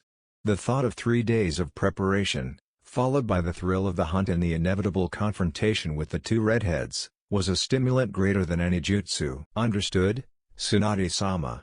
Jiraiya-sensei. I'll be ready in 3 days. I think I'll be able to understand the dynamics of that red dragon very well, Naruto said with a dangerous glint in his eyes, thinking of Karen Uzumaki and Tuya. Tsunade and Jiraiya exchanged a knowing look. They knew Naruto's obsession, but they trusted him to channel it into the mission. The news in Kushina's panic. Naruto returned home to find Kushina preparing lunch. He sat down at the table with more energy than he had in days. Kushina. I have new orders. I'm leaving in 3 days with Jiraiya-sensei and Kakashi-sensei. We're going to track Sasuke and his new team, the Red Dragon. The news hit Kushina like a punch. Her face paled beneath her scarlet hair. In his mind, a cascade of frantic thoughts unleashed. Naruto's gone again. He's barely back. I've barely had the warmth of his body. Sasuke has the Redheads. Those two Uzumaki women. Naruto is already obsessed with red hair and now he has 2 available for his perversion. I'll lose him. The fear of competition, Tuya and that Karen. They're young, it's not motherhood's fault. If they win him over with their fire and loyalty to Sasuke, Naruto will leave Konoha forever. I have to do something. But what can I do? I can't seduce my own son. But I can't let the Red Dragon take him either. Kushina turned to look at Naruto, her large blue eyes filled with a pout of maternal, feminine desperation. Naru, Kushina said, her voice low and heavy with emotion, really? Are you leaving again? The pout, the cracked voice, and the pleading in her eyes were a powerful weapon. The sight of his mother, vulnerable and dependent on him, was a perfect counterbalance to the excitement of the mission. Naruto felt torn between duty and desire. Yes, Mom. It's for the village. Sasuke is very dangerous. Kushina approached him, the mother in her pleading, while the jealous woman calculated her next move. She leaned across the table, placing a soft touch of her hand on Naruto's. Her face, with her lower lip slightly protruding in the Uzumaki Pushiro expression, was irresistible. I'm going to lose my son to a couple of redheads if I don't strengthen our bond before he leaves. The battle of tension had entered its most desperate phase, where morality was blurred by the fear of loss. Kushina's plan, isolation and Sakura's regret. The panic over Naruto's impending departure and the threat of the two new redheads, especially the Uzumaki, forced Kushina into a radical change of strategy. No more coldness. Now it was time for possessive affection and strategic confinement. Isolation and pampering. Kushina decided she wouldn't allow Naruto to have a single free moment to think about Karen or Tuya. If her son's fate depended on his emotional attachment to her, then she would be the anchor. She used the 3 days before the mission to pamper Naruto with an intensity that nearly overwhelmed him. She prepared his favorite ramen for every meal, mended his uniform personally, and regaled him with stories of her past, using nostalgia to tie his heart to Konoha and to her. But the crucial part of his plan was isolation. Kushina made sure Naruto couldn't spend time with anyone else, especially Sakura.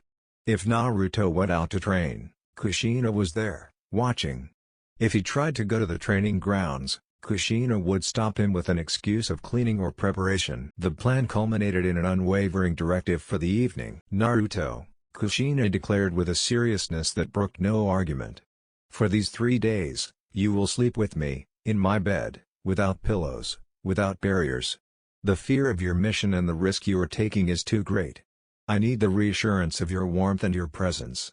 It's for my sanity, not because of the cold. The excuse was fear and maternal need, but the goal was clear, to strengthen their physical bond and prevent Naruto from seeking any other comfort or distraction before leaving. Naruto, although suspicious of manipulation, couldn't reject the pleasure of proximity and the display of affection. Sakura's conversation and regret. Meanwhile, Sakura was feeling a deep sense of anxiety. After the awkward dinner, the shared secret had become a source of guilt and jealousy. She needed to talk to Naruto before he left to find more redheads. Sakura finally managed to intercept Naruto at the training camp, during the only time Kushina had left to do some urgent shopping. "Naruto, wait!" Sakura yelled, catching up to him. Naruto stopped, his expression immediately guilty. "Sakura-chan? What are you doing here? My mother will be back soon." "I don't care. You have to listen to me. What happened?" "The favor I did for you," Sakura said, her face red with embarrassment and frustration. "I regret it. Not because I helped you on the mission, but because I felt like you used me to provoke Kushina-sama. I'm not a toy, Naruto." Naruto felt a pang of honesty. "It wasn't intentional at first, Sakura. But the tension with my mom is. It's crazy. And yes, I used the memory of your help at dinner. I'm sorry. I really am." Sakura took a deep breath. "But now you have a new distraction, right? Two, in fact. Karen Uzumaki. Are you just going to chase another redhead and forget about everything else?" "I'm not going to lie to you, Sakura-chan," Naruto confessed, his eyes full of honesty. "Yes, the idea of confronting someone from my clan, especially someone with that fire, turns me on. It's my weakness, you know." Sakura nodded, her expression softening with understanding. "Good. Then use her as your goal, not your obsession. Just remember one thing, Naruto." Sakura leaned closer to him, her tone firm and laced with an intimacy that only secrecy could bestow. "I was the one who freed you for this mission. Don't let those redheads blind you. Don't let them control you. Return to Konoha. And if you come back with the same pent-up energy—" Sakura didn't finish her sentence. She punched him lightly but meaningfully in the chest. The regret was sincere, but the bond had deepened. She was challenging him to prove that his fire was greater than his obsession. The return of the matriarch. Just then, a familiar scream was heard. "Naruto! I'm back. Stop hiding." Kushina was returning, her chakra already sensing Sakura's presence. "I have to go," Sakura whispered. "Good luck, Naruto." Sakura charged forward at top speed to avoid a confrontation with the Uzumaki. Naruto stood alone, Sakura's defiance ringing in his ears. Kushina's mimicry and control were one test, Sakura's regret and bond were another. The emotional battlefield was set for the final night of truce. Forbidden Fire, Night of the Crimson Surrender. It was Naruto's last night in Konoha before leaving on the dangerous tracking mission for Team Taka. The proximity of the departure and the idea of facing and meeting Sasuke's two redheads had Naruto in a state of excitement that went beyond Call of Duty. Kushina could notice the dangerous glint and excess energy in her son's eyes. Naruto, tired of the tension and knowing he couldn't afford a repeat of the previous night if he wanted to be fresh for the mission, decided to attempt one final barrier. "Mom, I'm tired. I think my bed is dry and ready," Naruto said, gesturing to the next room. "I'll sleep alone today. I need to sleep alone to focus on the mission." Kushina sat in the kitchen, a cup of sake in her hand, deep in her mental battle. The threat of Karen Uzumaki, the need to bind her son, and the shame of her own desire were at war. "Yes, of course, Naruto. Go," Kushina said, without looking at him, her tone one of forced resignation. Naruto went to his room, lay down, and soon fell into a half-sleep state. Kushina's forbidden ritual. In the kitchen, sake and lust combined to overcome Kushina's morale. Loneliness and the memory of the previous night's pleasure invaded her. The forbidden memories came flooding back, Naruto's vigor, the sound of his muffled scream.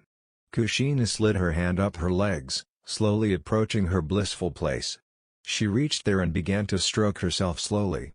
Alcohol and lust took over, and the 19-year battle ended in surrender. "I can't let her go thinking about other things." He made a decision that would erase all the rules. She got up from her chair and headed to Naruto's room. He was lying there, half asleep, with the light off. She didn't even dare turn it on.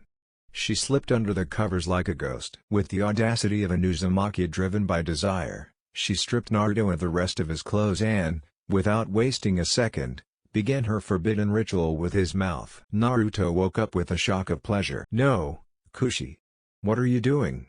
"Ah!" The darkness obscured vision, but his nose recognized the scent of sake, and his half-open eyes caught the unmistakable glow of red hair. The last barrier crumbled. Naruto couldn't resist. The crimson fire had captured him. 10 minutes of exhausting pleasure passed. Naruto's body, fueled by the pent-up desire of the past few nights and the excitement of the mission, was about to explode. The last offering. With a deep grunt, Naruto rose from the bed, holding his mother firmly in his grasp. Her body was a torrent of warmth. He pinned his tiny companion, compared to his own height and strength, against the nearest wall. Naruto released all inhibitions. He gave Kushina all the energy and pent-up desire he'd had for the past few weeks. The mother became the lover, and the son became the master of the night. Kushina's screams of pain and satisfaction, muffled only by the proximity of their bodies, were heard, penetrating the walls of the Uzumaki residence and silencing the neighborhood. "Naru! It's so big! Ah! Please!" Kushina screamed, the intensity so overwhelming that the pain of pleasure was her only reality. Naruto, at the height of his vigor, looked at her, his eyes glowing in the darkness. "I'll stop if you want, Kushina.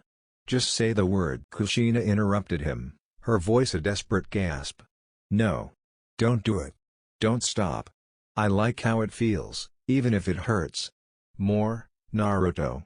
I don't want you thinking about the other redheads." And so, in the climax of surrender, Naruto's last night in Konoha ended.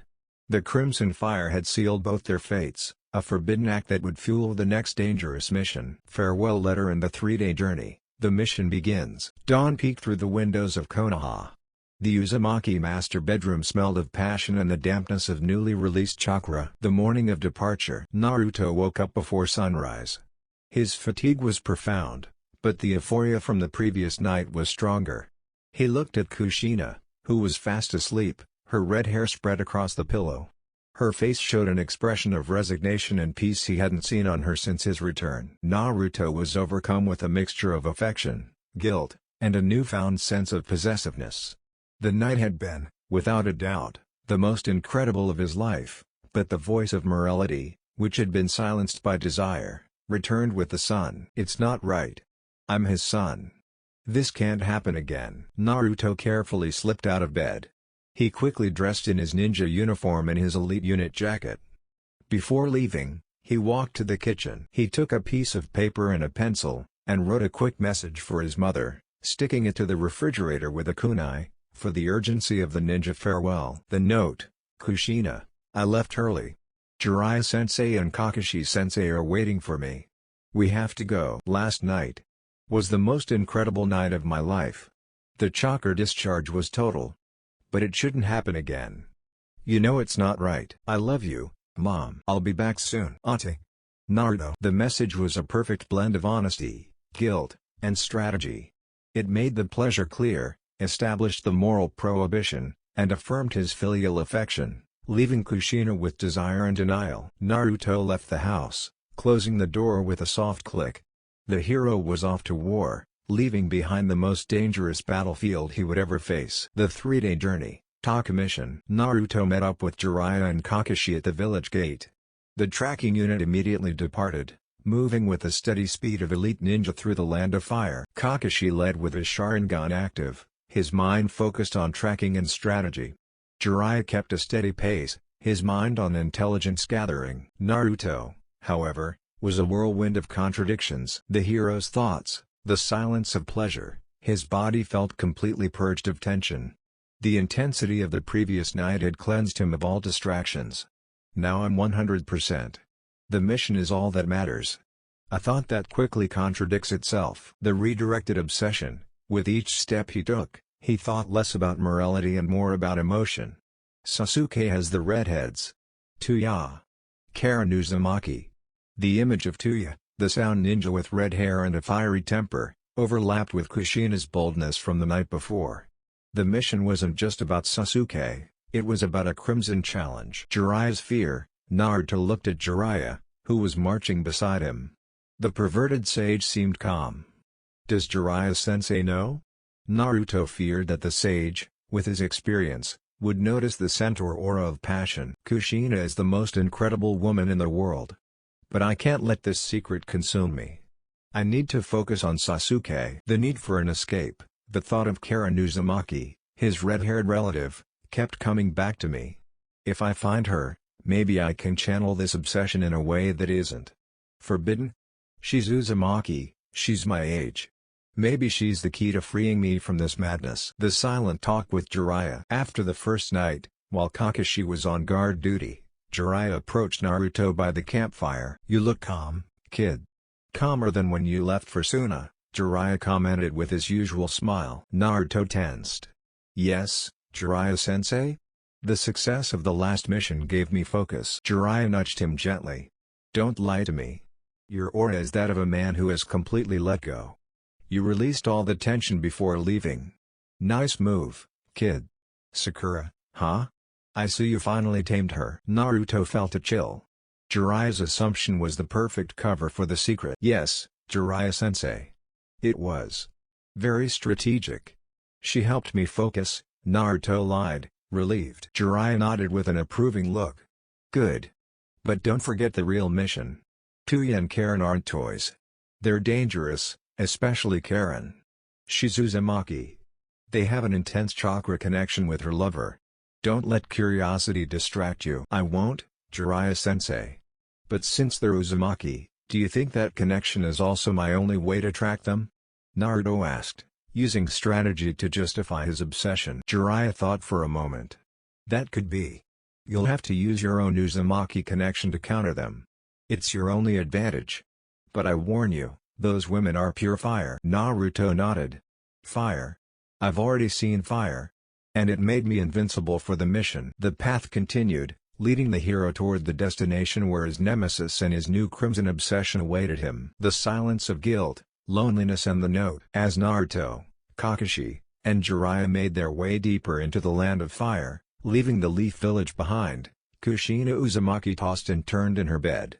The sun had already illuminated the room, but she felt enveloped in a physical and mental darkness. The note and the silent collapse. Kushina woke up alone, feeling the cold on her side of the bed. Naruto's warmth was gone. The first thing she felt was the pain in her body, a physical reminder of the violation of all morality they had committed. She got up with difficulty, her body bruised and exhausted, but her heart was beating with the same courage as the night before. She went down to the kitchen, expecting to see Naruto preparing breakfast. Instead, he found the kunai stuck in the refrigerator, holding a small piece of paper. Kushina took the note. Her Uzumaki eyes, usually full of fire, filled with tears as she read her son's hurried handwriting. Kushina, I left early. Jiraiya-sensei and Kakashi-sensei are waiting for me. We have to go. Last night was the most incredible night of my life. The chakra discharge was total. But it shouldn't happen again. You know it's not right. I love you, Mom. I'll be back soon. Ate. Naruto. The message was a double blow. It was the most incredible night of my life ignited her desire and her pride as a woman. But it shouldn't happen again and it's not right crushed her under the weight of guilt and morality.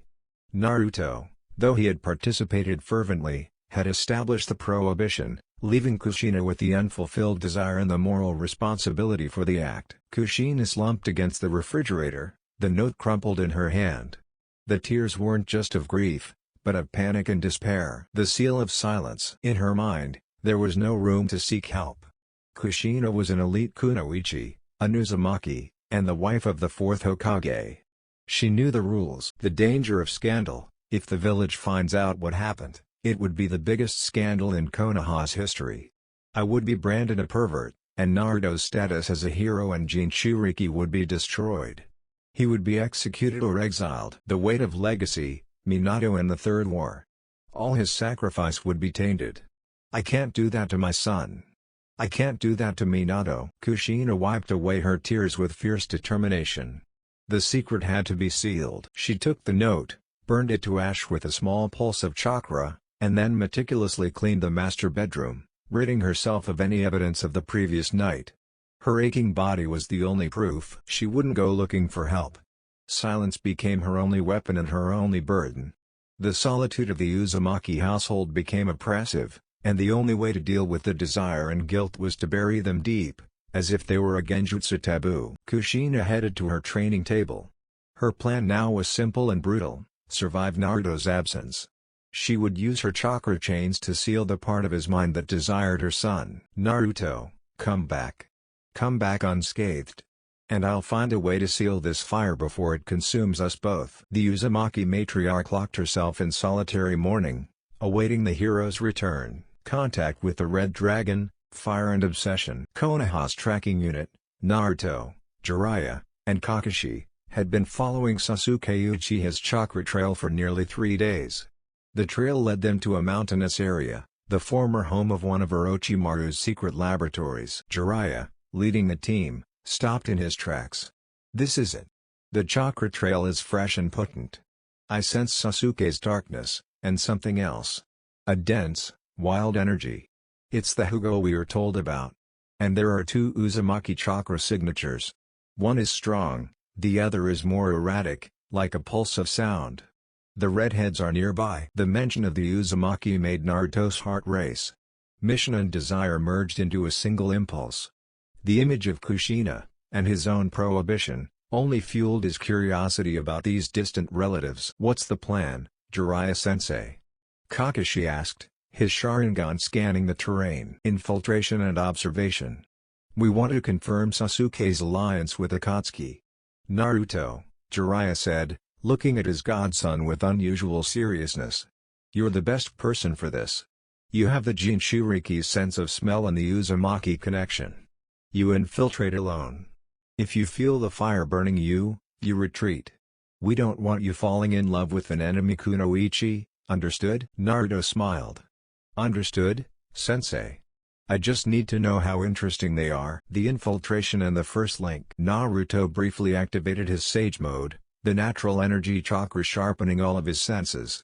Orochimaru's scent of damp earth and decay was overwhelming, but beneath it, he detected 3 distinct presences emanating from underground. Naruto moved quickly, using his transformation technique to camouflage himself.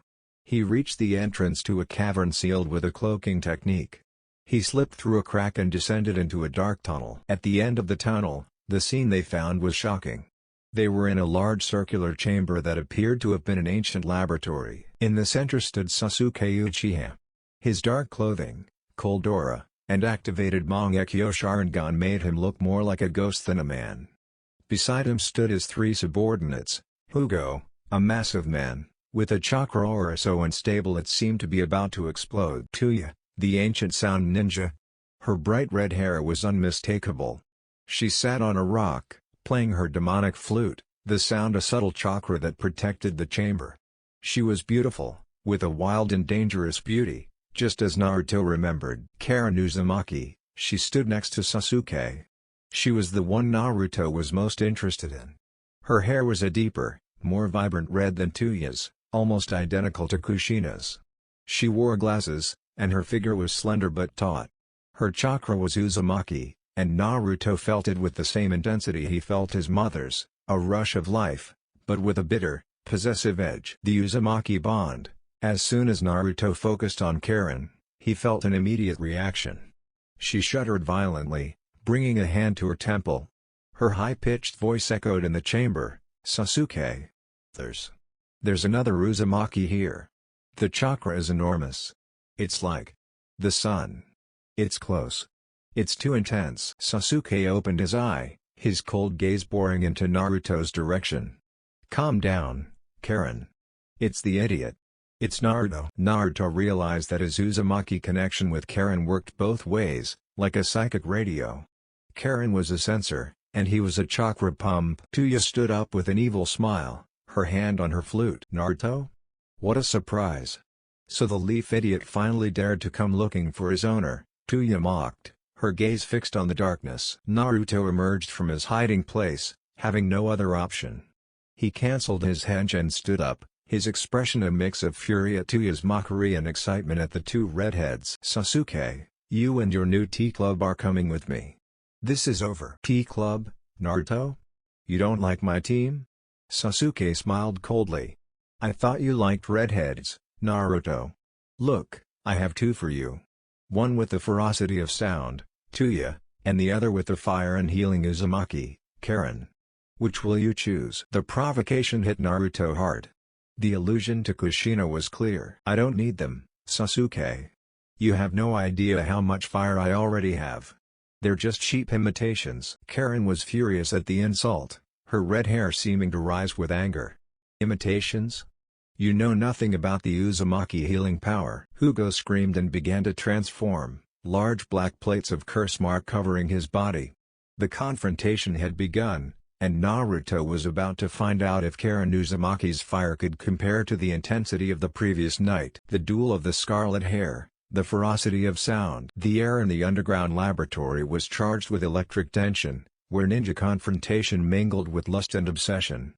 Hugo let out a guttural scream as his body expanded in his terrifying curse-marked transformation, launching himself at Naruto like a rampaging beast. Naruto, calmed by his chakra surge from the night before, dodged the attack with a sideways leap. "Don't waste your time on me, Hugo. You're out of my league." Hugo crashed into a column, his fury a tactical diversion. The real attack came from the sound ninja, Tuya. The genjutsu of sound and seduction. Tuya, with her vibrant red hair, raised her demonic flute. It wasn't just a genjutsu attack, it was a chakra manipulation targeting primal emotions. The sound wasn't meant to paralyze Naruto, but to trigger obsession. Sonic chakra hit Naruto like a wave of heat. Tuya's eyes, bright and wild, bore into him. "So you came, idiot," Tuya yelled, the twisted melodies of her flute enveloping Naruto. Sasuke was right, you're just a walking dick controlled by your love of red hair. The sonic chakra felt like a cold hand stroking his back, forcing Naruto to remember his mother's touch. Naruto's fury intensified as he watched Tuya use the same fire to mock him. "You say you have fire, Naruto," Tuya continued with a seductive and dangerous smile, "but yours is a suppressed fire, the fire of a child who can only look to his mother. My fire is that of a kunoichi who has no limits or rules. I will show you what true forbidden pleasure is." Tuya increased the power, the sound becoming a genjutsu that projected rapid-fire images of her in challenging poses, mixed with Kushina's face. She sought to make Naruto hesitate and fall into sexual confusion. The counter-attack of obsession. Naruto felt the assault, but instead of falling, the genjutsu failed spectacularly. Naruto's mind, now familiar with Kushina's crimson fire, used that experience as an anchor. "Shut up, you sound bitch," Naruto yelled, his own voice distorted with anger and pent-up arousal. You don't know what fire is. My fire is that of the Uzumaki Queen. You're an imitation, just bait Sasuke used to get me to come." Naruto channeled wind chakra into his fist and launched it towards Tuya, forcing her to lower her flute to evade the blow. "Queen's fire? Your queen wouldn't let you play, Naruto. You had to come to me. She's at home, in her cold bed, while you come to me seeking warmth she won't give you." Tuya laughed evilly. "She wouldn't have let you play like that, Naruto." That provocation, so close to the truth, unleashed the final fury. Naruto couldn't allow Tuya to taint his mother's sacrifice, even if it was a moral one. "Take it back, Tuya." Naruto created 2 Cage Bunshin instantly. The original Naruto launched himself at Tuya with an incomplete Rasengan, forcing her to use a sound barrier. While her attention was fixed, Naruto's clones executed a modified Futon, Rasen Shuriken, which didn't impact, but instead sliced through the air inches from her head. The blast of wind chakra was so fast and precise that she didn't have time to react. Tuya found herself disarmed, her red hair whipping wildly about, and a small portion of her scarlet hair fell to the ground, cut cleanly by the wind jutsu. Tuya, her pride wounded, stepped back with a gasp. The fight was over for her. "You're an idiot, Naruto. But your strength is real." "What a waste," Tuya hissed, picking up her flute. The Uzumaki bait. The camera focus shifted from Tuya's ferocity to Karen Uzumaki's silent fire. "Enough, Tuya," Sasuke ordered coldly. His Sharingan had shut down. "Your work here is done. You've tested his strength. Now it's my turn to test his weakness." Karen stepped closer, her intense gaze settling on Naruto. "So you're the other Uzumaki. I feel your pain. I feel your heat. But I'm warning you, Naruto." Karen bit her lower lip with a sharpness that made her skin bleed. Healing chakra immediately engulfed her. "I am the true healing fire. And if you come closer, I will drain you to your core." Karen raised her arm toward Naruto, inviting him closer. "Come and try. Is your queen's fire as healing as mine? Or do you need the seduction of a redhead who knows no bounds to survive?" The threat was clear. The challenge was personal. And Naruto found himself right where Sasuke wanted him, torn between duty, morality, the memory of Kushina, and his fascination with his rival Uzumaki. The forbidden challenge, the bet on scarlet hair. In the dimness of the underground laboratory, tension was high. Jiraiya and Kakashi, hidden nearby, watched every movement. Naruto had previously asked them not to intervene unless he asked them to, or the situation became catastrophic, knowing that this confrontation with Sasuke was both a mission and a personal test. Naruto stood his ground in the face of Karen's provocation, his gaze never wavering. Instead, he used his own perversion to raise the stakes, seeking to unsettle Sasuke and the 2 women. "I'm tired of playing with you two," Naruto said loudly, glancing contemptuously at Tuya and Karen. Then, he turned his attention to Sasuke with an icy smile. "I'll offer you something, Emo," Naruto continued, using the old nickname. "A one-on-one match. Now, whoever wins gets these 2 faithful kunoichi, the 2 red-haired beauties. Tuya, of the genjutsu, and Karen, of the healing powers. What do you say, Sasuke? Are you going to risk your valuable assets?" The audacity of the proposal came as a shock to everyone. Tuya and Karen froze, feeling like trophies. The only one who reacted was Karen, who let out a furious growl. Sasuke laughed, a cold, contemptuous laugh. He was amused by his former partner's sexual immaturity. "Don't joke around, Naruto. Do you really think you can beat me right now? You've improved, but your mind is torn between your pathetic morals and your stupid desire," Sasuke retorted. Then Sasuke's expression turned shrewd, understanding Naruto's ploy. The bet on the Redheads was bait for a duel. "Let's do something better, Naruto. I'll make you a deal you can't refuse." Sasuke raised his voice. "If you win, fine. You'll get Karen and Tuya. You can do whatever you want with them, and that fire you're so obsessed with." Sasuke paused dramatically, boring his dark eyes into Naruto's. "But if I win," he continued, "you will stop chasing me, interfering in my path and my plans, and you will never interfere in Akatsuki's affairs again. You will give us 3 months of absolute peace. Do you accept, Naruto?" The silence thickened. The proposal was a direct challenge to Naruto and the Leaf's primary mission. Jiraiya, Hearing the proposal, gritted his teeth, understanding the risk. Naruto, however, saw an opportunity. If he won, not only would Sasuke be temporarily disarmed, but he would also have the two Redheads with him, allowing him to safely cure his obsession and avoiding the scandal with Kushina upon his return. Furthermore, if the two Uzumakas were no longer a threat, Akatsuki's mission would be made easier. Morality was drowned in the excitement of combat and desire. I accept, Sasuke. But if you win, don't expect my loyalty to Konoha to last more than a week. I will hunt you down. But for 3 months, you have my word, ninja. Jiraiya, hearing the acceptance, closed his eyes and cursed under his breath. The sage and the Hokage had been completely ignored. The battle for loyalty and desire had begun, and the prize was scarlet hair. Hugo, sensing the promise of combat, let out a growl of excitement, and Karen looked at Naruto with a mixture of fury and a strange curiosity. The duel for the red fire, the Jinchuriki factor. The tension was so palpable that Hugo and Tuya moved to the edge of the cavern, ready to intervene if the duel strayed from the rules Sasuke had imposed. Jiraiya and Kakashi maintained their observational position, their faith in Naruto their only justification for not intervening. The transformation of the hero. Naruto wasted no time. He immediately channeled Sage Mode. His eyes turned a deep yellow, his cheeks flushed with orange pigment, and his concentration became absolute. An aura of natural chakra energy surrounded him, giving him a calmness and power Sasuke had never seen in him before. Sasuke was surprised. His face, usually a mask of coldness, showed a crack. What is this? His chakra is pure, stable. It's Jiraiya's Sage Mode, but more intense.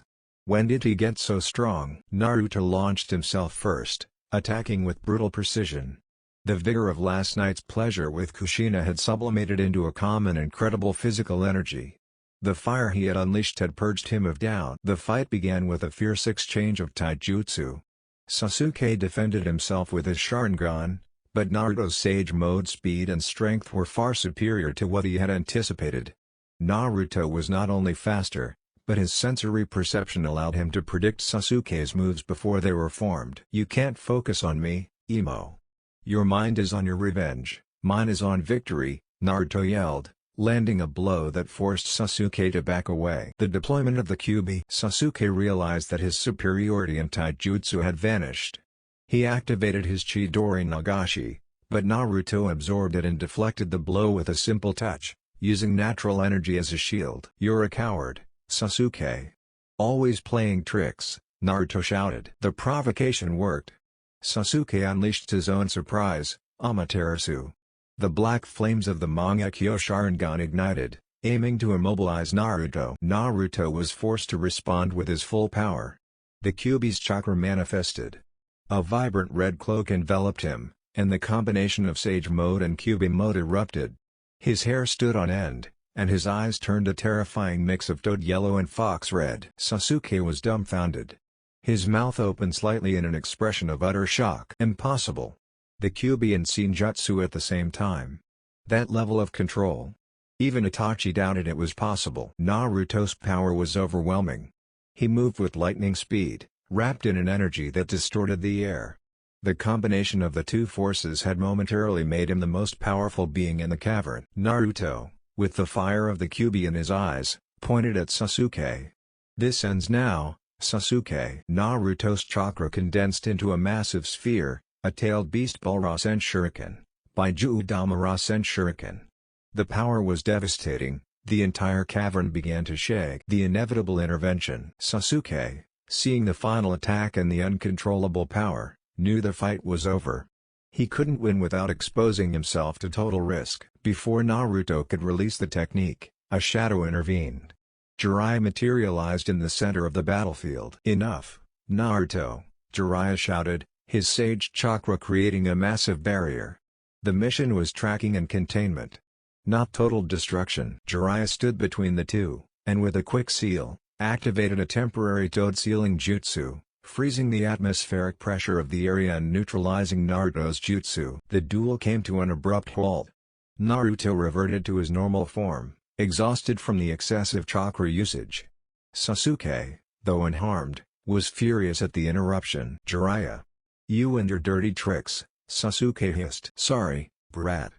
But the bet ended when you were about to erase half of the Land of Wind," Jiraiya replied calmly. Naruto looked at Sasuke, his breathing ragged. "The deal was broken when you refused to face me with honor. But I've shown you my power. And you won't be able to run away for much longer." Sasuke, humiliation etched on his face, prepared to retreat. Hugo, Tuya, and a petrified Karen surrounded him. Karen, the Uzumaki, hadn't moved a muscle, her mind processing the magnitude of her kin's chakra. The battle had been a psychological defeat for Sasuke, but a victory of obsession for Naruto. Jiraiya's intervention had saved Sasuke from a humiliating defeat and the cavern from a catastrophic explosion. Sasuke's fury and pride were on the surface. His face was a mask of impotent hatred. "Let's get out of here. We're not done, Naruto," Sasuke hissed, preparing to flee. At that moment, his team's loyalty crumbled. The defection of Karen Uzumaki. Karen Uzumaki had watched the duel with growing fascination. She had served Sasuke, healing him without hesitation, but he had always treated her with coldness and contempt, seeing her only as a tool.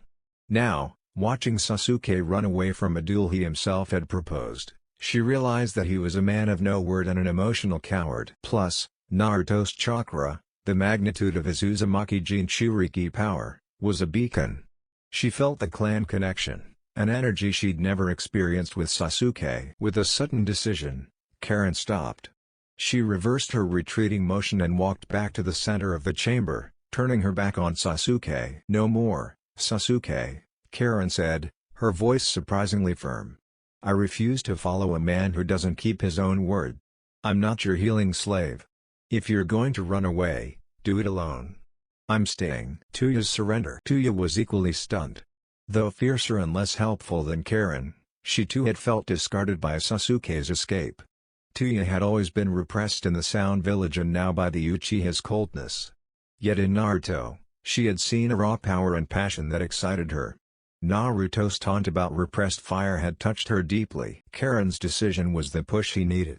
Tuya looked at Naruto, her red hair flaring with a mixture of excitement and curiosity. "The idiot is right, Sasuke," Tuya sneered, throwing her flute to the ground in a sign of desertion. "You're a coward. I prefer to follow the man who isn't afraid of his own fire. I'm going with the Jinchuriki." The Reikiri and the rescue. Sasuke, seeing his two most valuable assets and the two women he had used as trophies defect, went mad with rage and envy. "What are you doing, you two traitors? You're trash," Sasuke shouted. In a fit of hatred, Sasuke charged his hand with lightning, creating a massive Reikiri, lightning slash, aimed at killing the two Kunoikis who had abandoned him. In less than a blink of an eye, Naruto became a burst of blazing yellow chakra, partial Kurama mode slash yellow cloak chakra. The hero moved with godly speed, catching Karen and Tuya. He caught both of them, one under each arm, and quickly deposited them near Jiraiya and Kakashi, who watched the scene in utter disbelief. Sasuke's attack hit the wall, causing the cavern to shake. Naruto stopped in front of them, Karen Uzumaki still in his arms, the red-haired ninja looking up at her kinsman with a mixture of awe and adoration. She looked at him as if he were the strongest ninja in the land, the savior. Sasuke was dying of hatred and envy. He had just lost the battle, his honor, and his two most valuable assets, who were now in the arms of his nemesis. "Naruto! Give them back!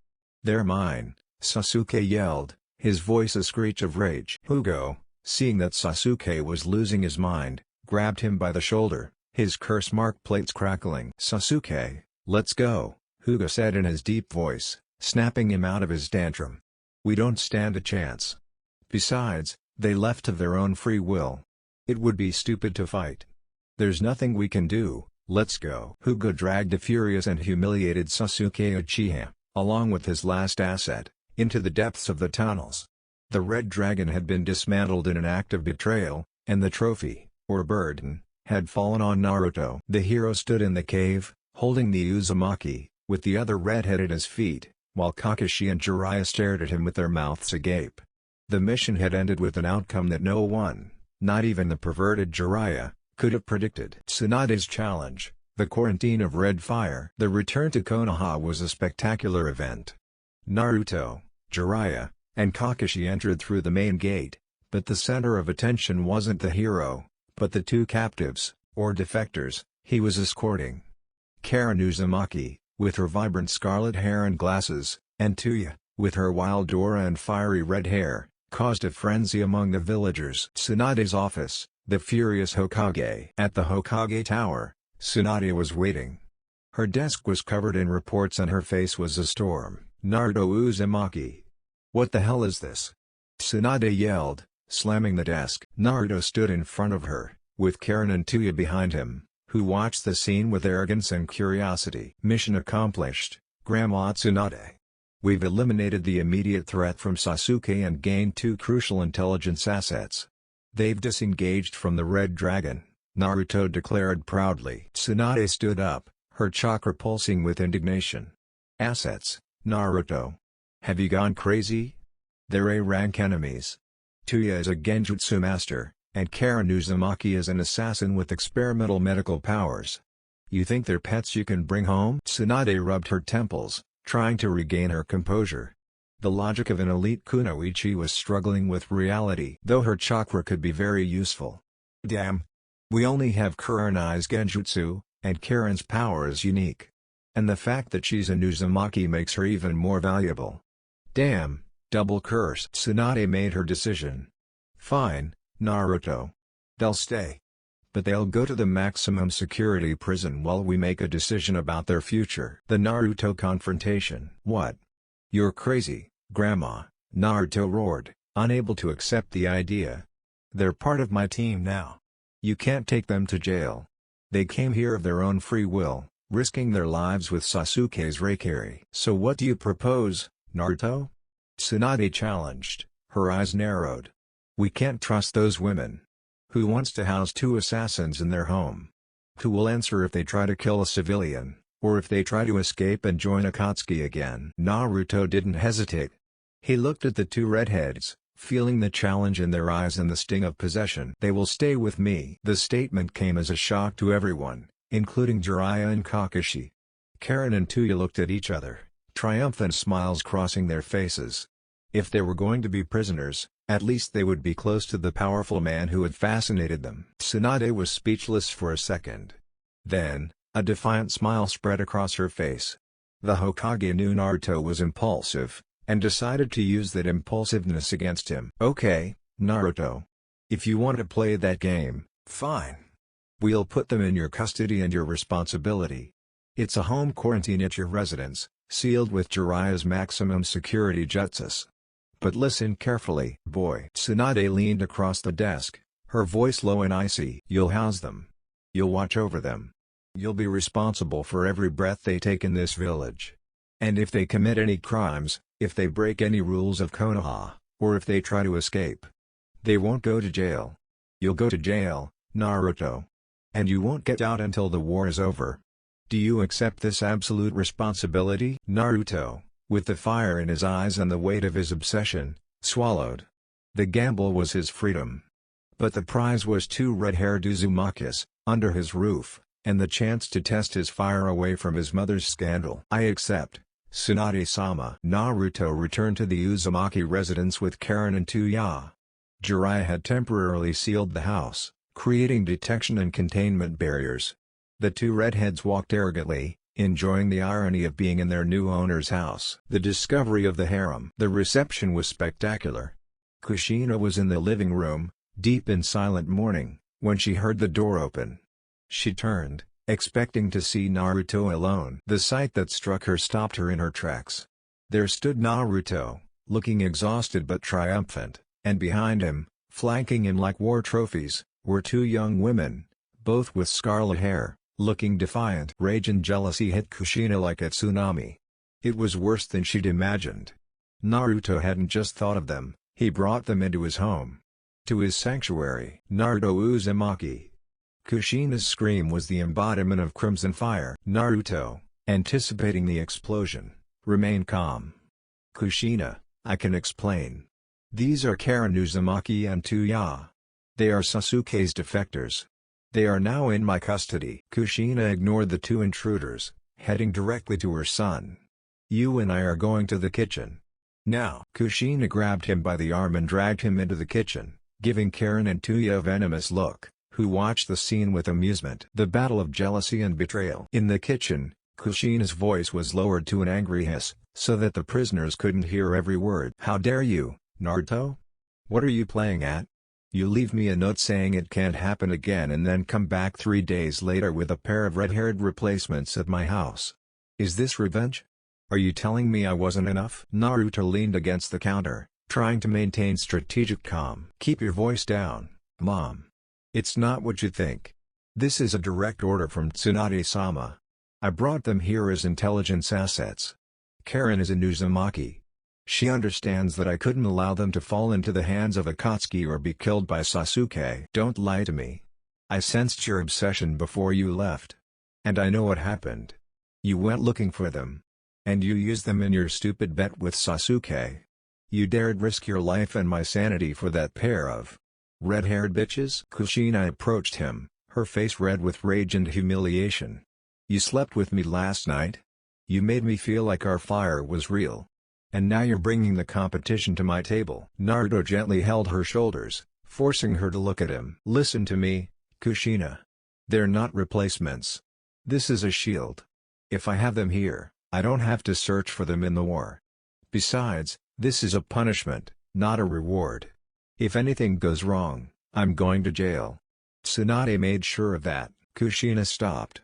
The punishment was real, and that slightly tempered her fury. "But why here? Why in our house?" "Because it's the safest house and the only one with Minato's seal that can contain their chakra if they try anything. And only I can keep an eye on them with my nose," Naruto explained, admitting that it was the only way to keep an eye on them. "Now, the problem is, the house only has 2 rooms, and we're not sleeping on the floor." The logistics of proximity. Kushina returned to the living room, looking at the 2 redheads with disdain. She knew she couldn't allow intruders to sleep in the master bedroom. "Good. There are 2 rooms. The master one is mine and his. And ours," Kushina corrected bitterly. "And the smaller one is yours." Naruto nodded. "Perfect. Tuya, you'll sleep in my old room. Karen, as my fellow Uzumaki, will sleep on the living room couch. I'll keep an eye on you from my room." Kushina intervened with an authority that brooked no reply, pointing at the prisoners. "No. None of you sleep on the couch. Tuya sleeps in the living room. Karen Uzumaki will sleep in Naruto's room. And you, Naruto." Kushina looked at her son with an intensity that said, "If you're going to play this game, I'll set the rules. You'll sleep with me, in my room, where I can keep an eye on you and make sure you don't break the village rules. And more importantly, make sure you don't seek unauthorized cures." Karen and Tuya exchanged a look of mockery and victory. They had managed to enter the hero's life and his home. Naruto, knowing it was the only way to get his mother to accept the situation, nodded. "Accepted, Kushina. I'll sleep with you. And you'll watch me. Now, I need to seal my room." The Uzumaki house had become a pressure cooker of desire, jealousy, custody rules, and the constant reminder of the forbidden fire. The Uzumaki household was reorganized under a strict and explosive order. Karen settled disdainfully into Naruto's former room, her Uzumaki chakra, though less intense than Kushina's, filling the space. Tuya settled into the living room, creating an inaudible sonic barrier as a warning to anyone who tried to disturb her. Naruto prepared for the night. After a tiring day of reporting and the stress of custody, he just wanted to sleep, but he knew the night would be anything but peaceful. The last line of defense. Naruto entered Kushina's room. The double bed looked like a freshly plowed battlefield. Kushina stood in front of her large wardrobe, holding an Uzumaki sealing scroll. "Before you think about slipping out of this bed to keep an eye on Karen, listen carefully," Kushina said, her voice strained. "The Hokage gave me these temporary seals. I'm going to seal your Jinchuriki chakra into your body. But the most important seal is this one." Kushina pointed at the large wooden wardrobe. "As long as we're in this house, in this room, I'll sleep here, and you'll sleep against the wardrobe. I'll seal it with chakra chains so that if your body tries to react to mine, you won't be able to move." Naruto laughed, his own arousal playing off his frustration. "Mom, do you really think you need a seal to restrain me? Do you think I'm a pervert with no self-control?" Kushina turned, her gaze sharp. "After last night, yes, Naruto. I believe we're too Jinkarei without self-control.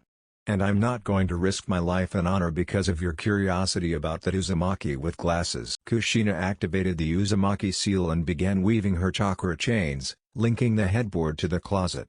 She created a small, invisible, and powerful cage around Naruto's side. Alright. Now go to bed, Naruto.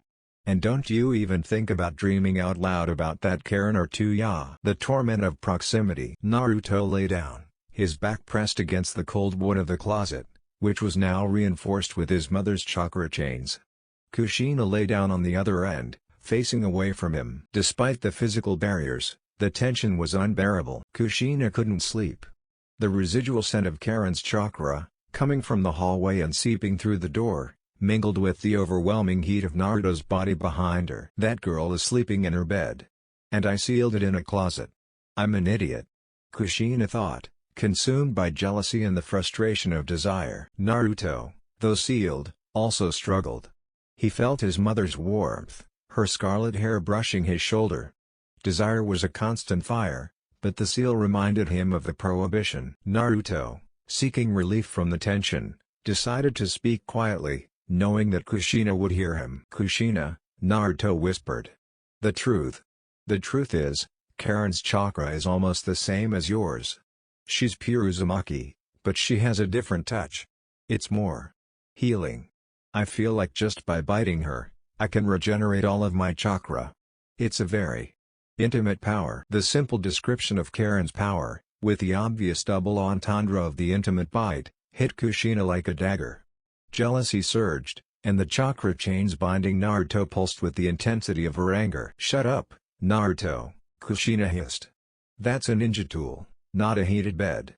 And if you dare to test that chakra, I assure you the chains will rip your arm off. Naruto smiled against the pillow. He had achieved his goal, to remind Kushina that, even though he was sealed, he was the prize, and she, the only one who possessed him, had to fight for him. The night turned into a torment of proximity. The two Jinchurikis slept pressed together, Kurama's warmth contrasting with the coldness of the chains, Kushina's mind fighting the image of Karen in the next bed, and Naruto's, relishing the possession and the challenge. The morning challenge, the forbidden cure. The night was a torment of suppressed crimson fire. Naruto awoke with the sun, relieved to be freed from Kushina's chakra chains, though feeling more exhausted than ever from the strain of sleeping pressed against her. Kushina, exhausted from vigilance and suppressed anger, barely moved. The bait of the cure. Naruto went down to the kitchen to prepare breakfast for his three Uzumakis. He found Karen in the living room, sitting on the couch with a cup of tea, watching him with an intense gaze behind her glasses. Tuya was sleeping in the corner, wrapped in her own chakra. Karen didn't waste any time. She'd sensed the tension between Naruto and Kushina through their Uzumaki connection and wanted to prove her worth. You slept very badly, didn't you, Naruto? Karen asked, with a sly smile. I sense your fatigue. I sense your chakra depletion from the mission. And from the night's containment. Naruto tensed. It's none of your business, prisoner. Of course it is, Karen replied, standing and approaching him with feline grace. I am an Uzumaki with a unique healing power. I sense that your chakra needs complete regeneration. Your mother cannot provide it, it is not her specialty. Karen approached Naruto until they were just inches away. Karen's chakra scent, different from Kushina's but equally intoxicating, flooded Naruto's senses. You're very exhausted, Karen whispered, her voice laced with seduction and medical authority. If you continue like this, you could compromise the village's defense. You need a complete cure. Karen extended her arm, offering it to Naruto. Bite my arm, Naruto. Do it. It's the only way to fully regenerate your chakra and heal your body. It's an intimate act of the Uzumaki, where healing is transferred through the blood. Come and taste my healing fire. Show your mother that I'm worthy, and in the process, rid yourself of this fatigue. The challenge was pure poison. It was the perfect justification, the health of the village versus forbidden morals. Naruto knew the bite was an intimate and possessive act, and that Karen was using him as bait. The possessive act. Naruto found himself paralyzed. One side of him screamed that this was an enemy trap, the other, obsessed with the crimson fire and the need to prove the Uzumaki connection, couldn't resist. If I bite you, what will happen? Naruto asked, his voice deep. "You'll be completely healed. And you will know that only an Uzumaki like me can give you this power. You'll be mine. Temporarily, by blood," Karen whispered with an intense gaze, her eyes shining with desire. Naruto, with a low growl, took Karen's arm. He didn't think about Kushina. He didn't think about the mission. He only thought about the fire. He sank his fangs hard into Karen's forearm. Karen moaned, but not in pain. The healing chakra flowed from her to Naruto in a hot, powerful torrent. Naruto felt a surge of energy that regenerated every cell, erasing the fatigue of the mission and the tension of the night. It was an addictive, possessive, and incredibly intimate sensation. The explosion of jealousy. At that precise moment, the kitchen door opened. Kushina entered, ready to start a new day of surveillance, and stopped dead in her tracks. He saw his son, his mouth on Karen Uzumaki's arm, in a pose of intimacy that surpassed everything that had happened before. Kushina let out a strangled scream. The chakra chains she'd tried to seal in her mind manifested. "Naruto!" Kushina shouted. Karen pulled away from Naruto, her face filled with unabashed triumph. She licked her wound, which closed immediately. She looked at Kushina with a victorious smile. "Calm down, Kushina-sama. I was just healing her son. He needed my healing fire for the safety of the village," Karen mocked. "He's stronger than ever now. I know it, I feel it in my blood." Kushina lunged forward, chakra chains sprouting from her back like vengeful snakes. She aimed not at Karen, but at Naruto, in a fit of jealousy and betrayal. "You betrayed me, Naruto. In my own home. For a cheap replacement." Naruto, his chakra fully restored, dodged the attack. The situation had spiraled out of control. The forbidden healing had been completed, and the clan matriarch was at war. The morning chaos, caused by Karen's forbidden healing, was interrupted by an authoritative knock on the door. Jiraiya had arrived for his quarantine inspection, a perfect excuse to snoop around the drama. The quarantine inspection. Jiraiya entered the room, his perverted sage gaze assessing the scene in an instant. Kushina, her scarlet hair standing on end and her chakra chains half retracted. Naruto, with a burst of energy and a small fang mark on his forearm. Karen, with a smile of slight triumph, and Tuya, watching with malicious amusement. My. Looks like I'm just in time for breakfast or an Uzumaki catfight?" Jiraiya joked, though his voice held a tone of serious concern. "Jiraiya," Kushina hissed. "Your godson is putting the entire village at risk with his stupid obsession with red hair and his medical excuses. He's allowed this Uzumaki brat to bite him." Jiraiya approached Naruto and examined the fang mark on his arm, feeling the surge of healing chakra. "Interesting. An Uzumaki blood bond in action," Jiraiya murmured. Then, he grew serious, looking at Naruto. "Come with me for a moment, kid. Kakashi is sealing the outer barriers, but I need to speak with you." The addictive chakra warning. Jiraiya dragged Naruto to a corner of the kitchen, making sure Karen couldn't hear the conversation, though he knew the Uzumaki was sensing it. "Listen to me carefully, Naruto. What you did wasn't a cure. It was a connection," Jiraiya warned him, his expression grave. "Karen's chakra is Uzumaki, yes, but it's different. She's used it her entire life to heal Orochimaru and now Sasuke. She doesn't just transfer energy to you, she transfers a dependency." Jiraiya lowered his voice to a whisper filled with sinister knowledge. "That feeling you have now. That rush of pure chakra and that possessive connection. It's addictive. It's the power of a drug, but far more dangerous. The blood bond binds you to her, and every time you do so, your body will demand more of her energy." "A drug?" Naruto asked, feeling uncomfortable with the description. "Exactly. Sasuke used his healing chakra because it creates an unbreakable dependency. It makes you feel invincible, makes you feel whole. And that's the catch, kid. Karen's fire will bind you to her, and make you easier to manipulate for her own benefit or, worse, for Sasuke's benefit if he returns." Jiraiya nudged him gently. "Now, what happened between you and Kushina? That was passion. It was a forbidden mistake, but it was real. Karen's thing was a calculated manipulation of your weakness for red hair. You have to choose, kid, the forbidden but real fire of your home, or the addictive fire of your prisoner." The management council. Jiraiya, seeing the confusion and desire in Naruto's eyes, decided that the only way for his godson to survive this quarantine was to give him tools for handling, or manipulating, powerful women, a field in which the sage was an expert. You have 3 Uzumakis in your house, Naruto. And 2 of them are your responsibility and your punishment. You have to show dominance without giving in to seduction.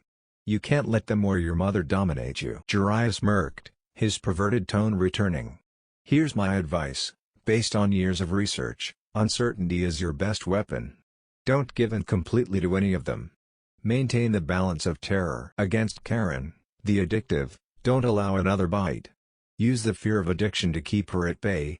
But give her something in return, make her feel valuable for her intelligence, not her body. Use her as your personal chakra analyst. Against Tuya, the savage, she likes conflict and games. Challenge her, but don't dominate her physically, but intellectually.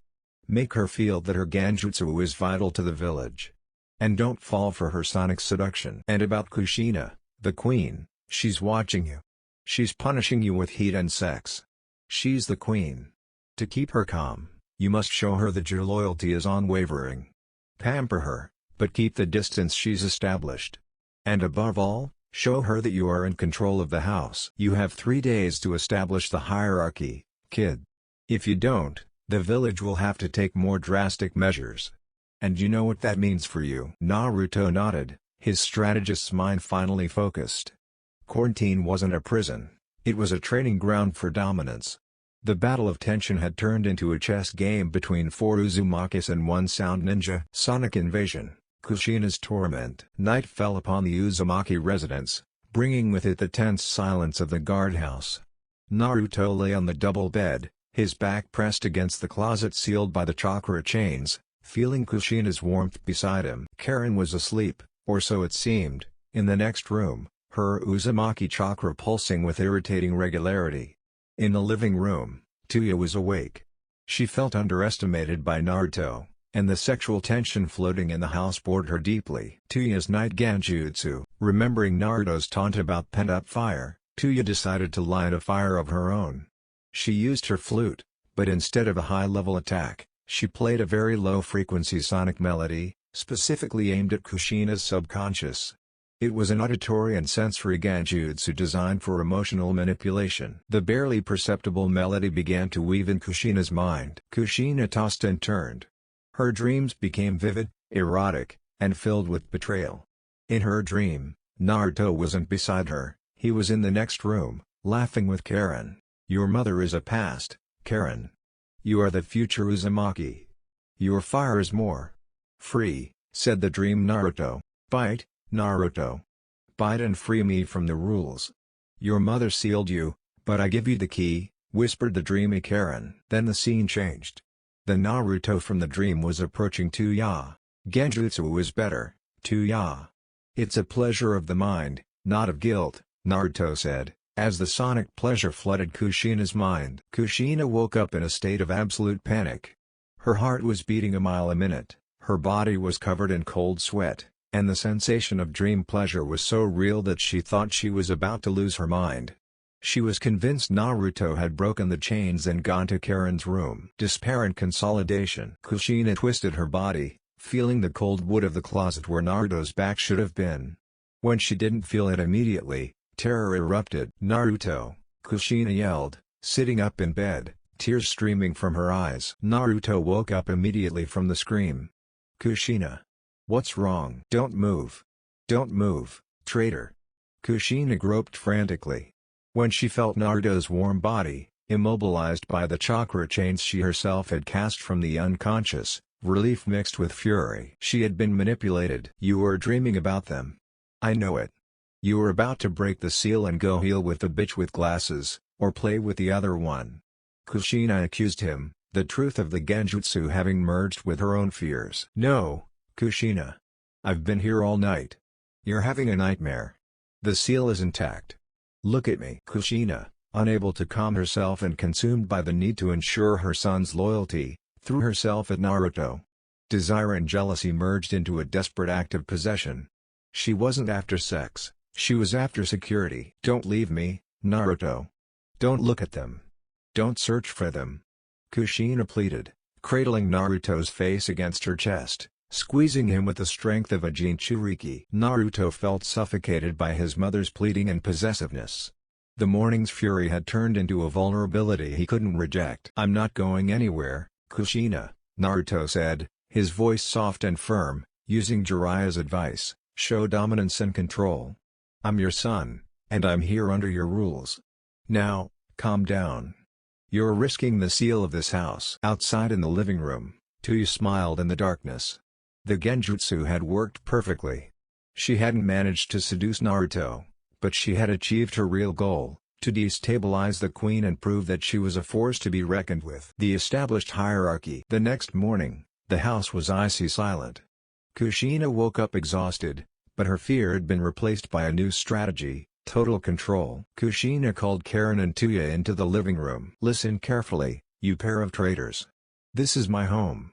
It's not a ninja daycare. I know that one of you tried to manipulate Naruto's and my minds last night." Kushina pointed at Tuya. "You, sound girl, will not use your genjutsu in my house. If you do, Tsunade will seal your mouth.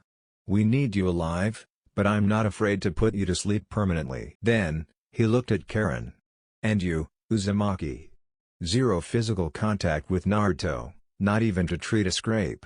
Naruto's healing is done here, under my rules. And starting today, you two will help with chores around the house. We want to know that you're useful to Konoha, not just a pair of pretty faces." Naruto watched silently from the hallway. The matriarch had laid down the law. The chess game had begun, and Kushina had moved her pieces. Now it was Naruto's turn to consolidate his position as master of the board.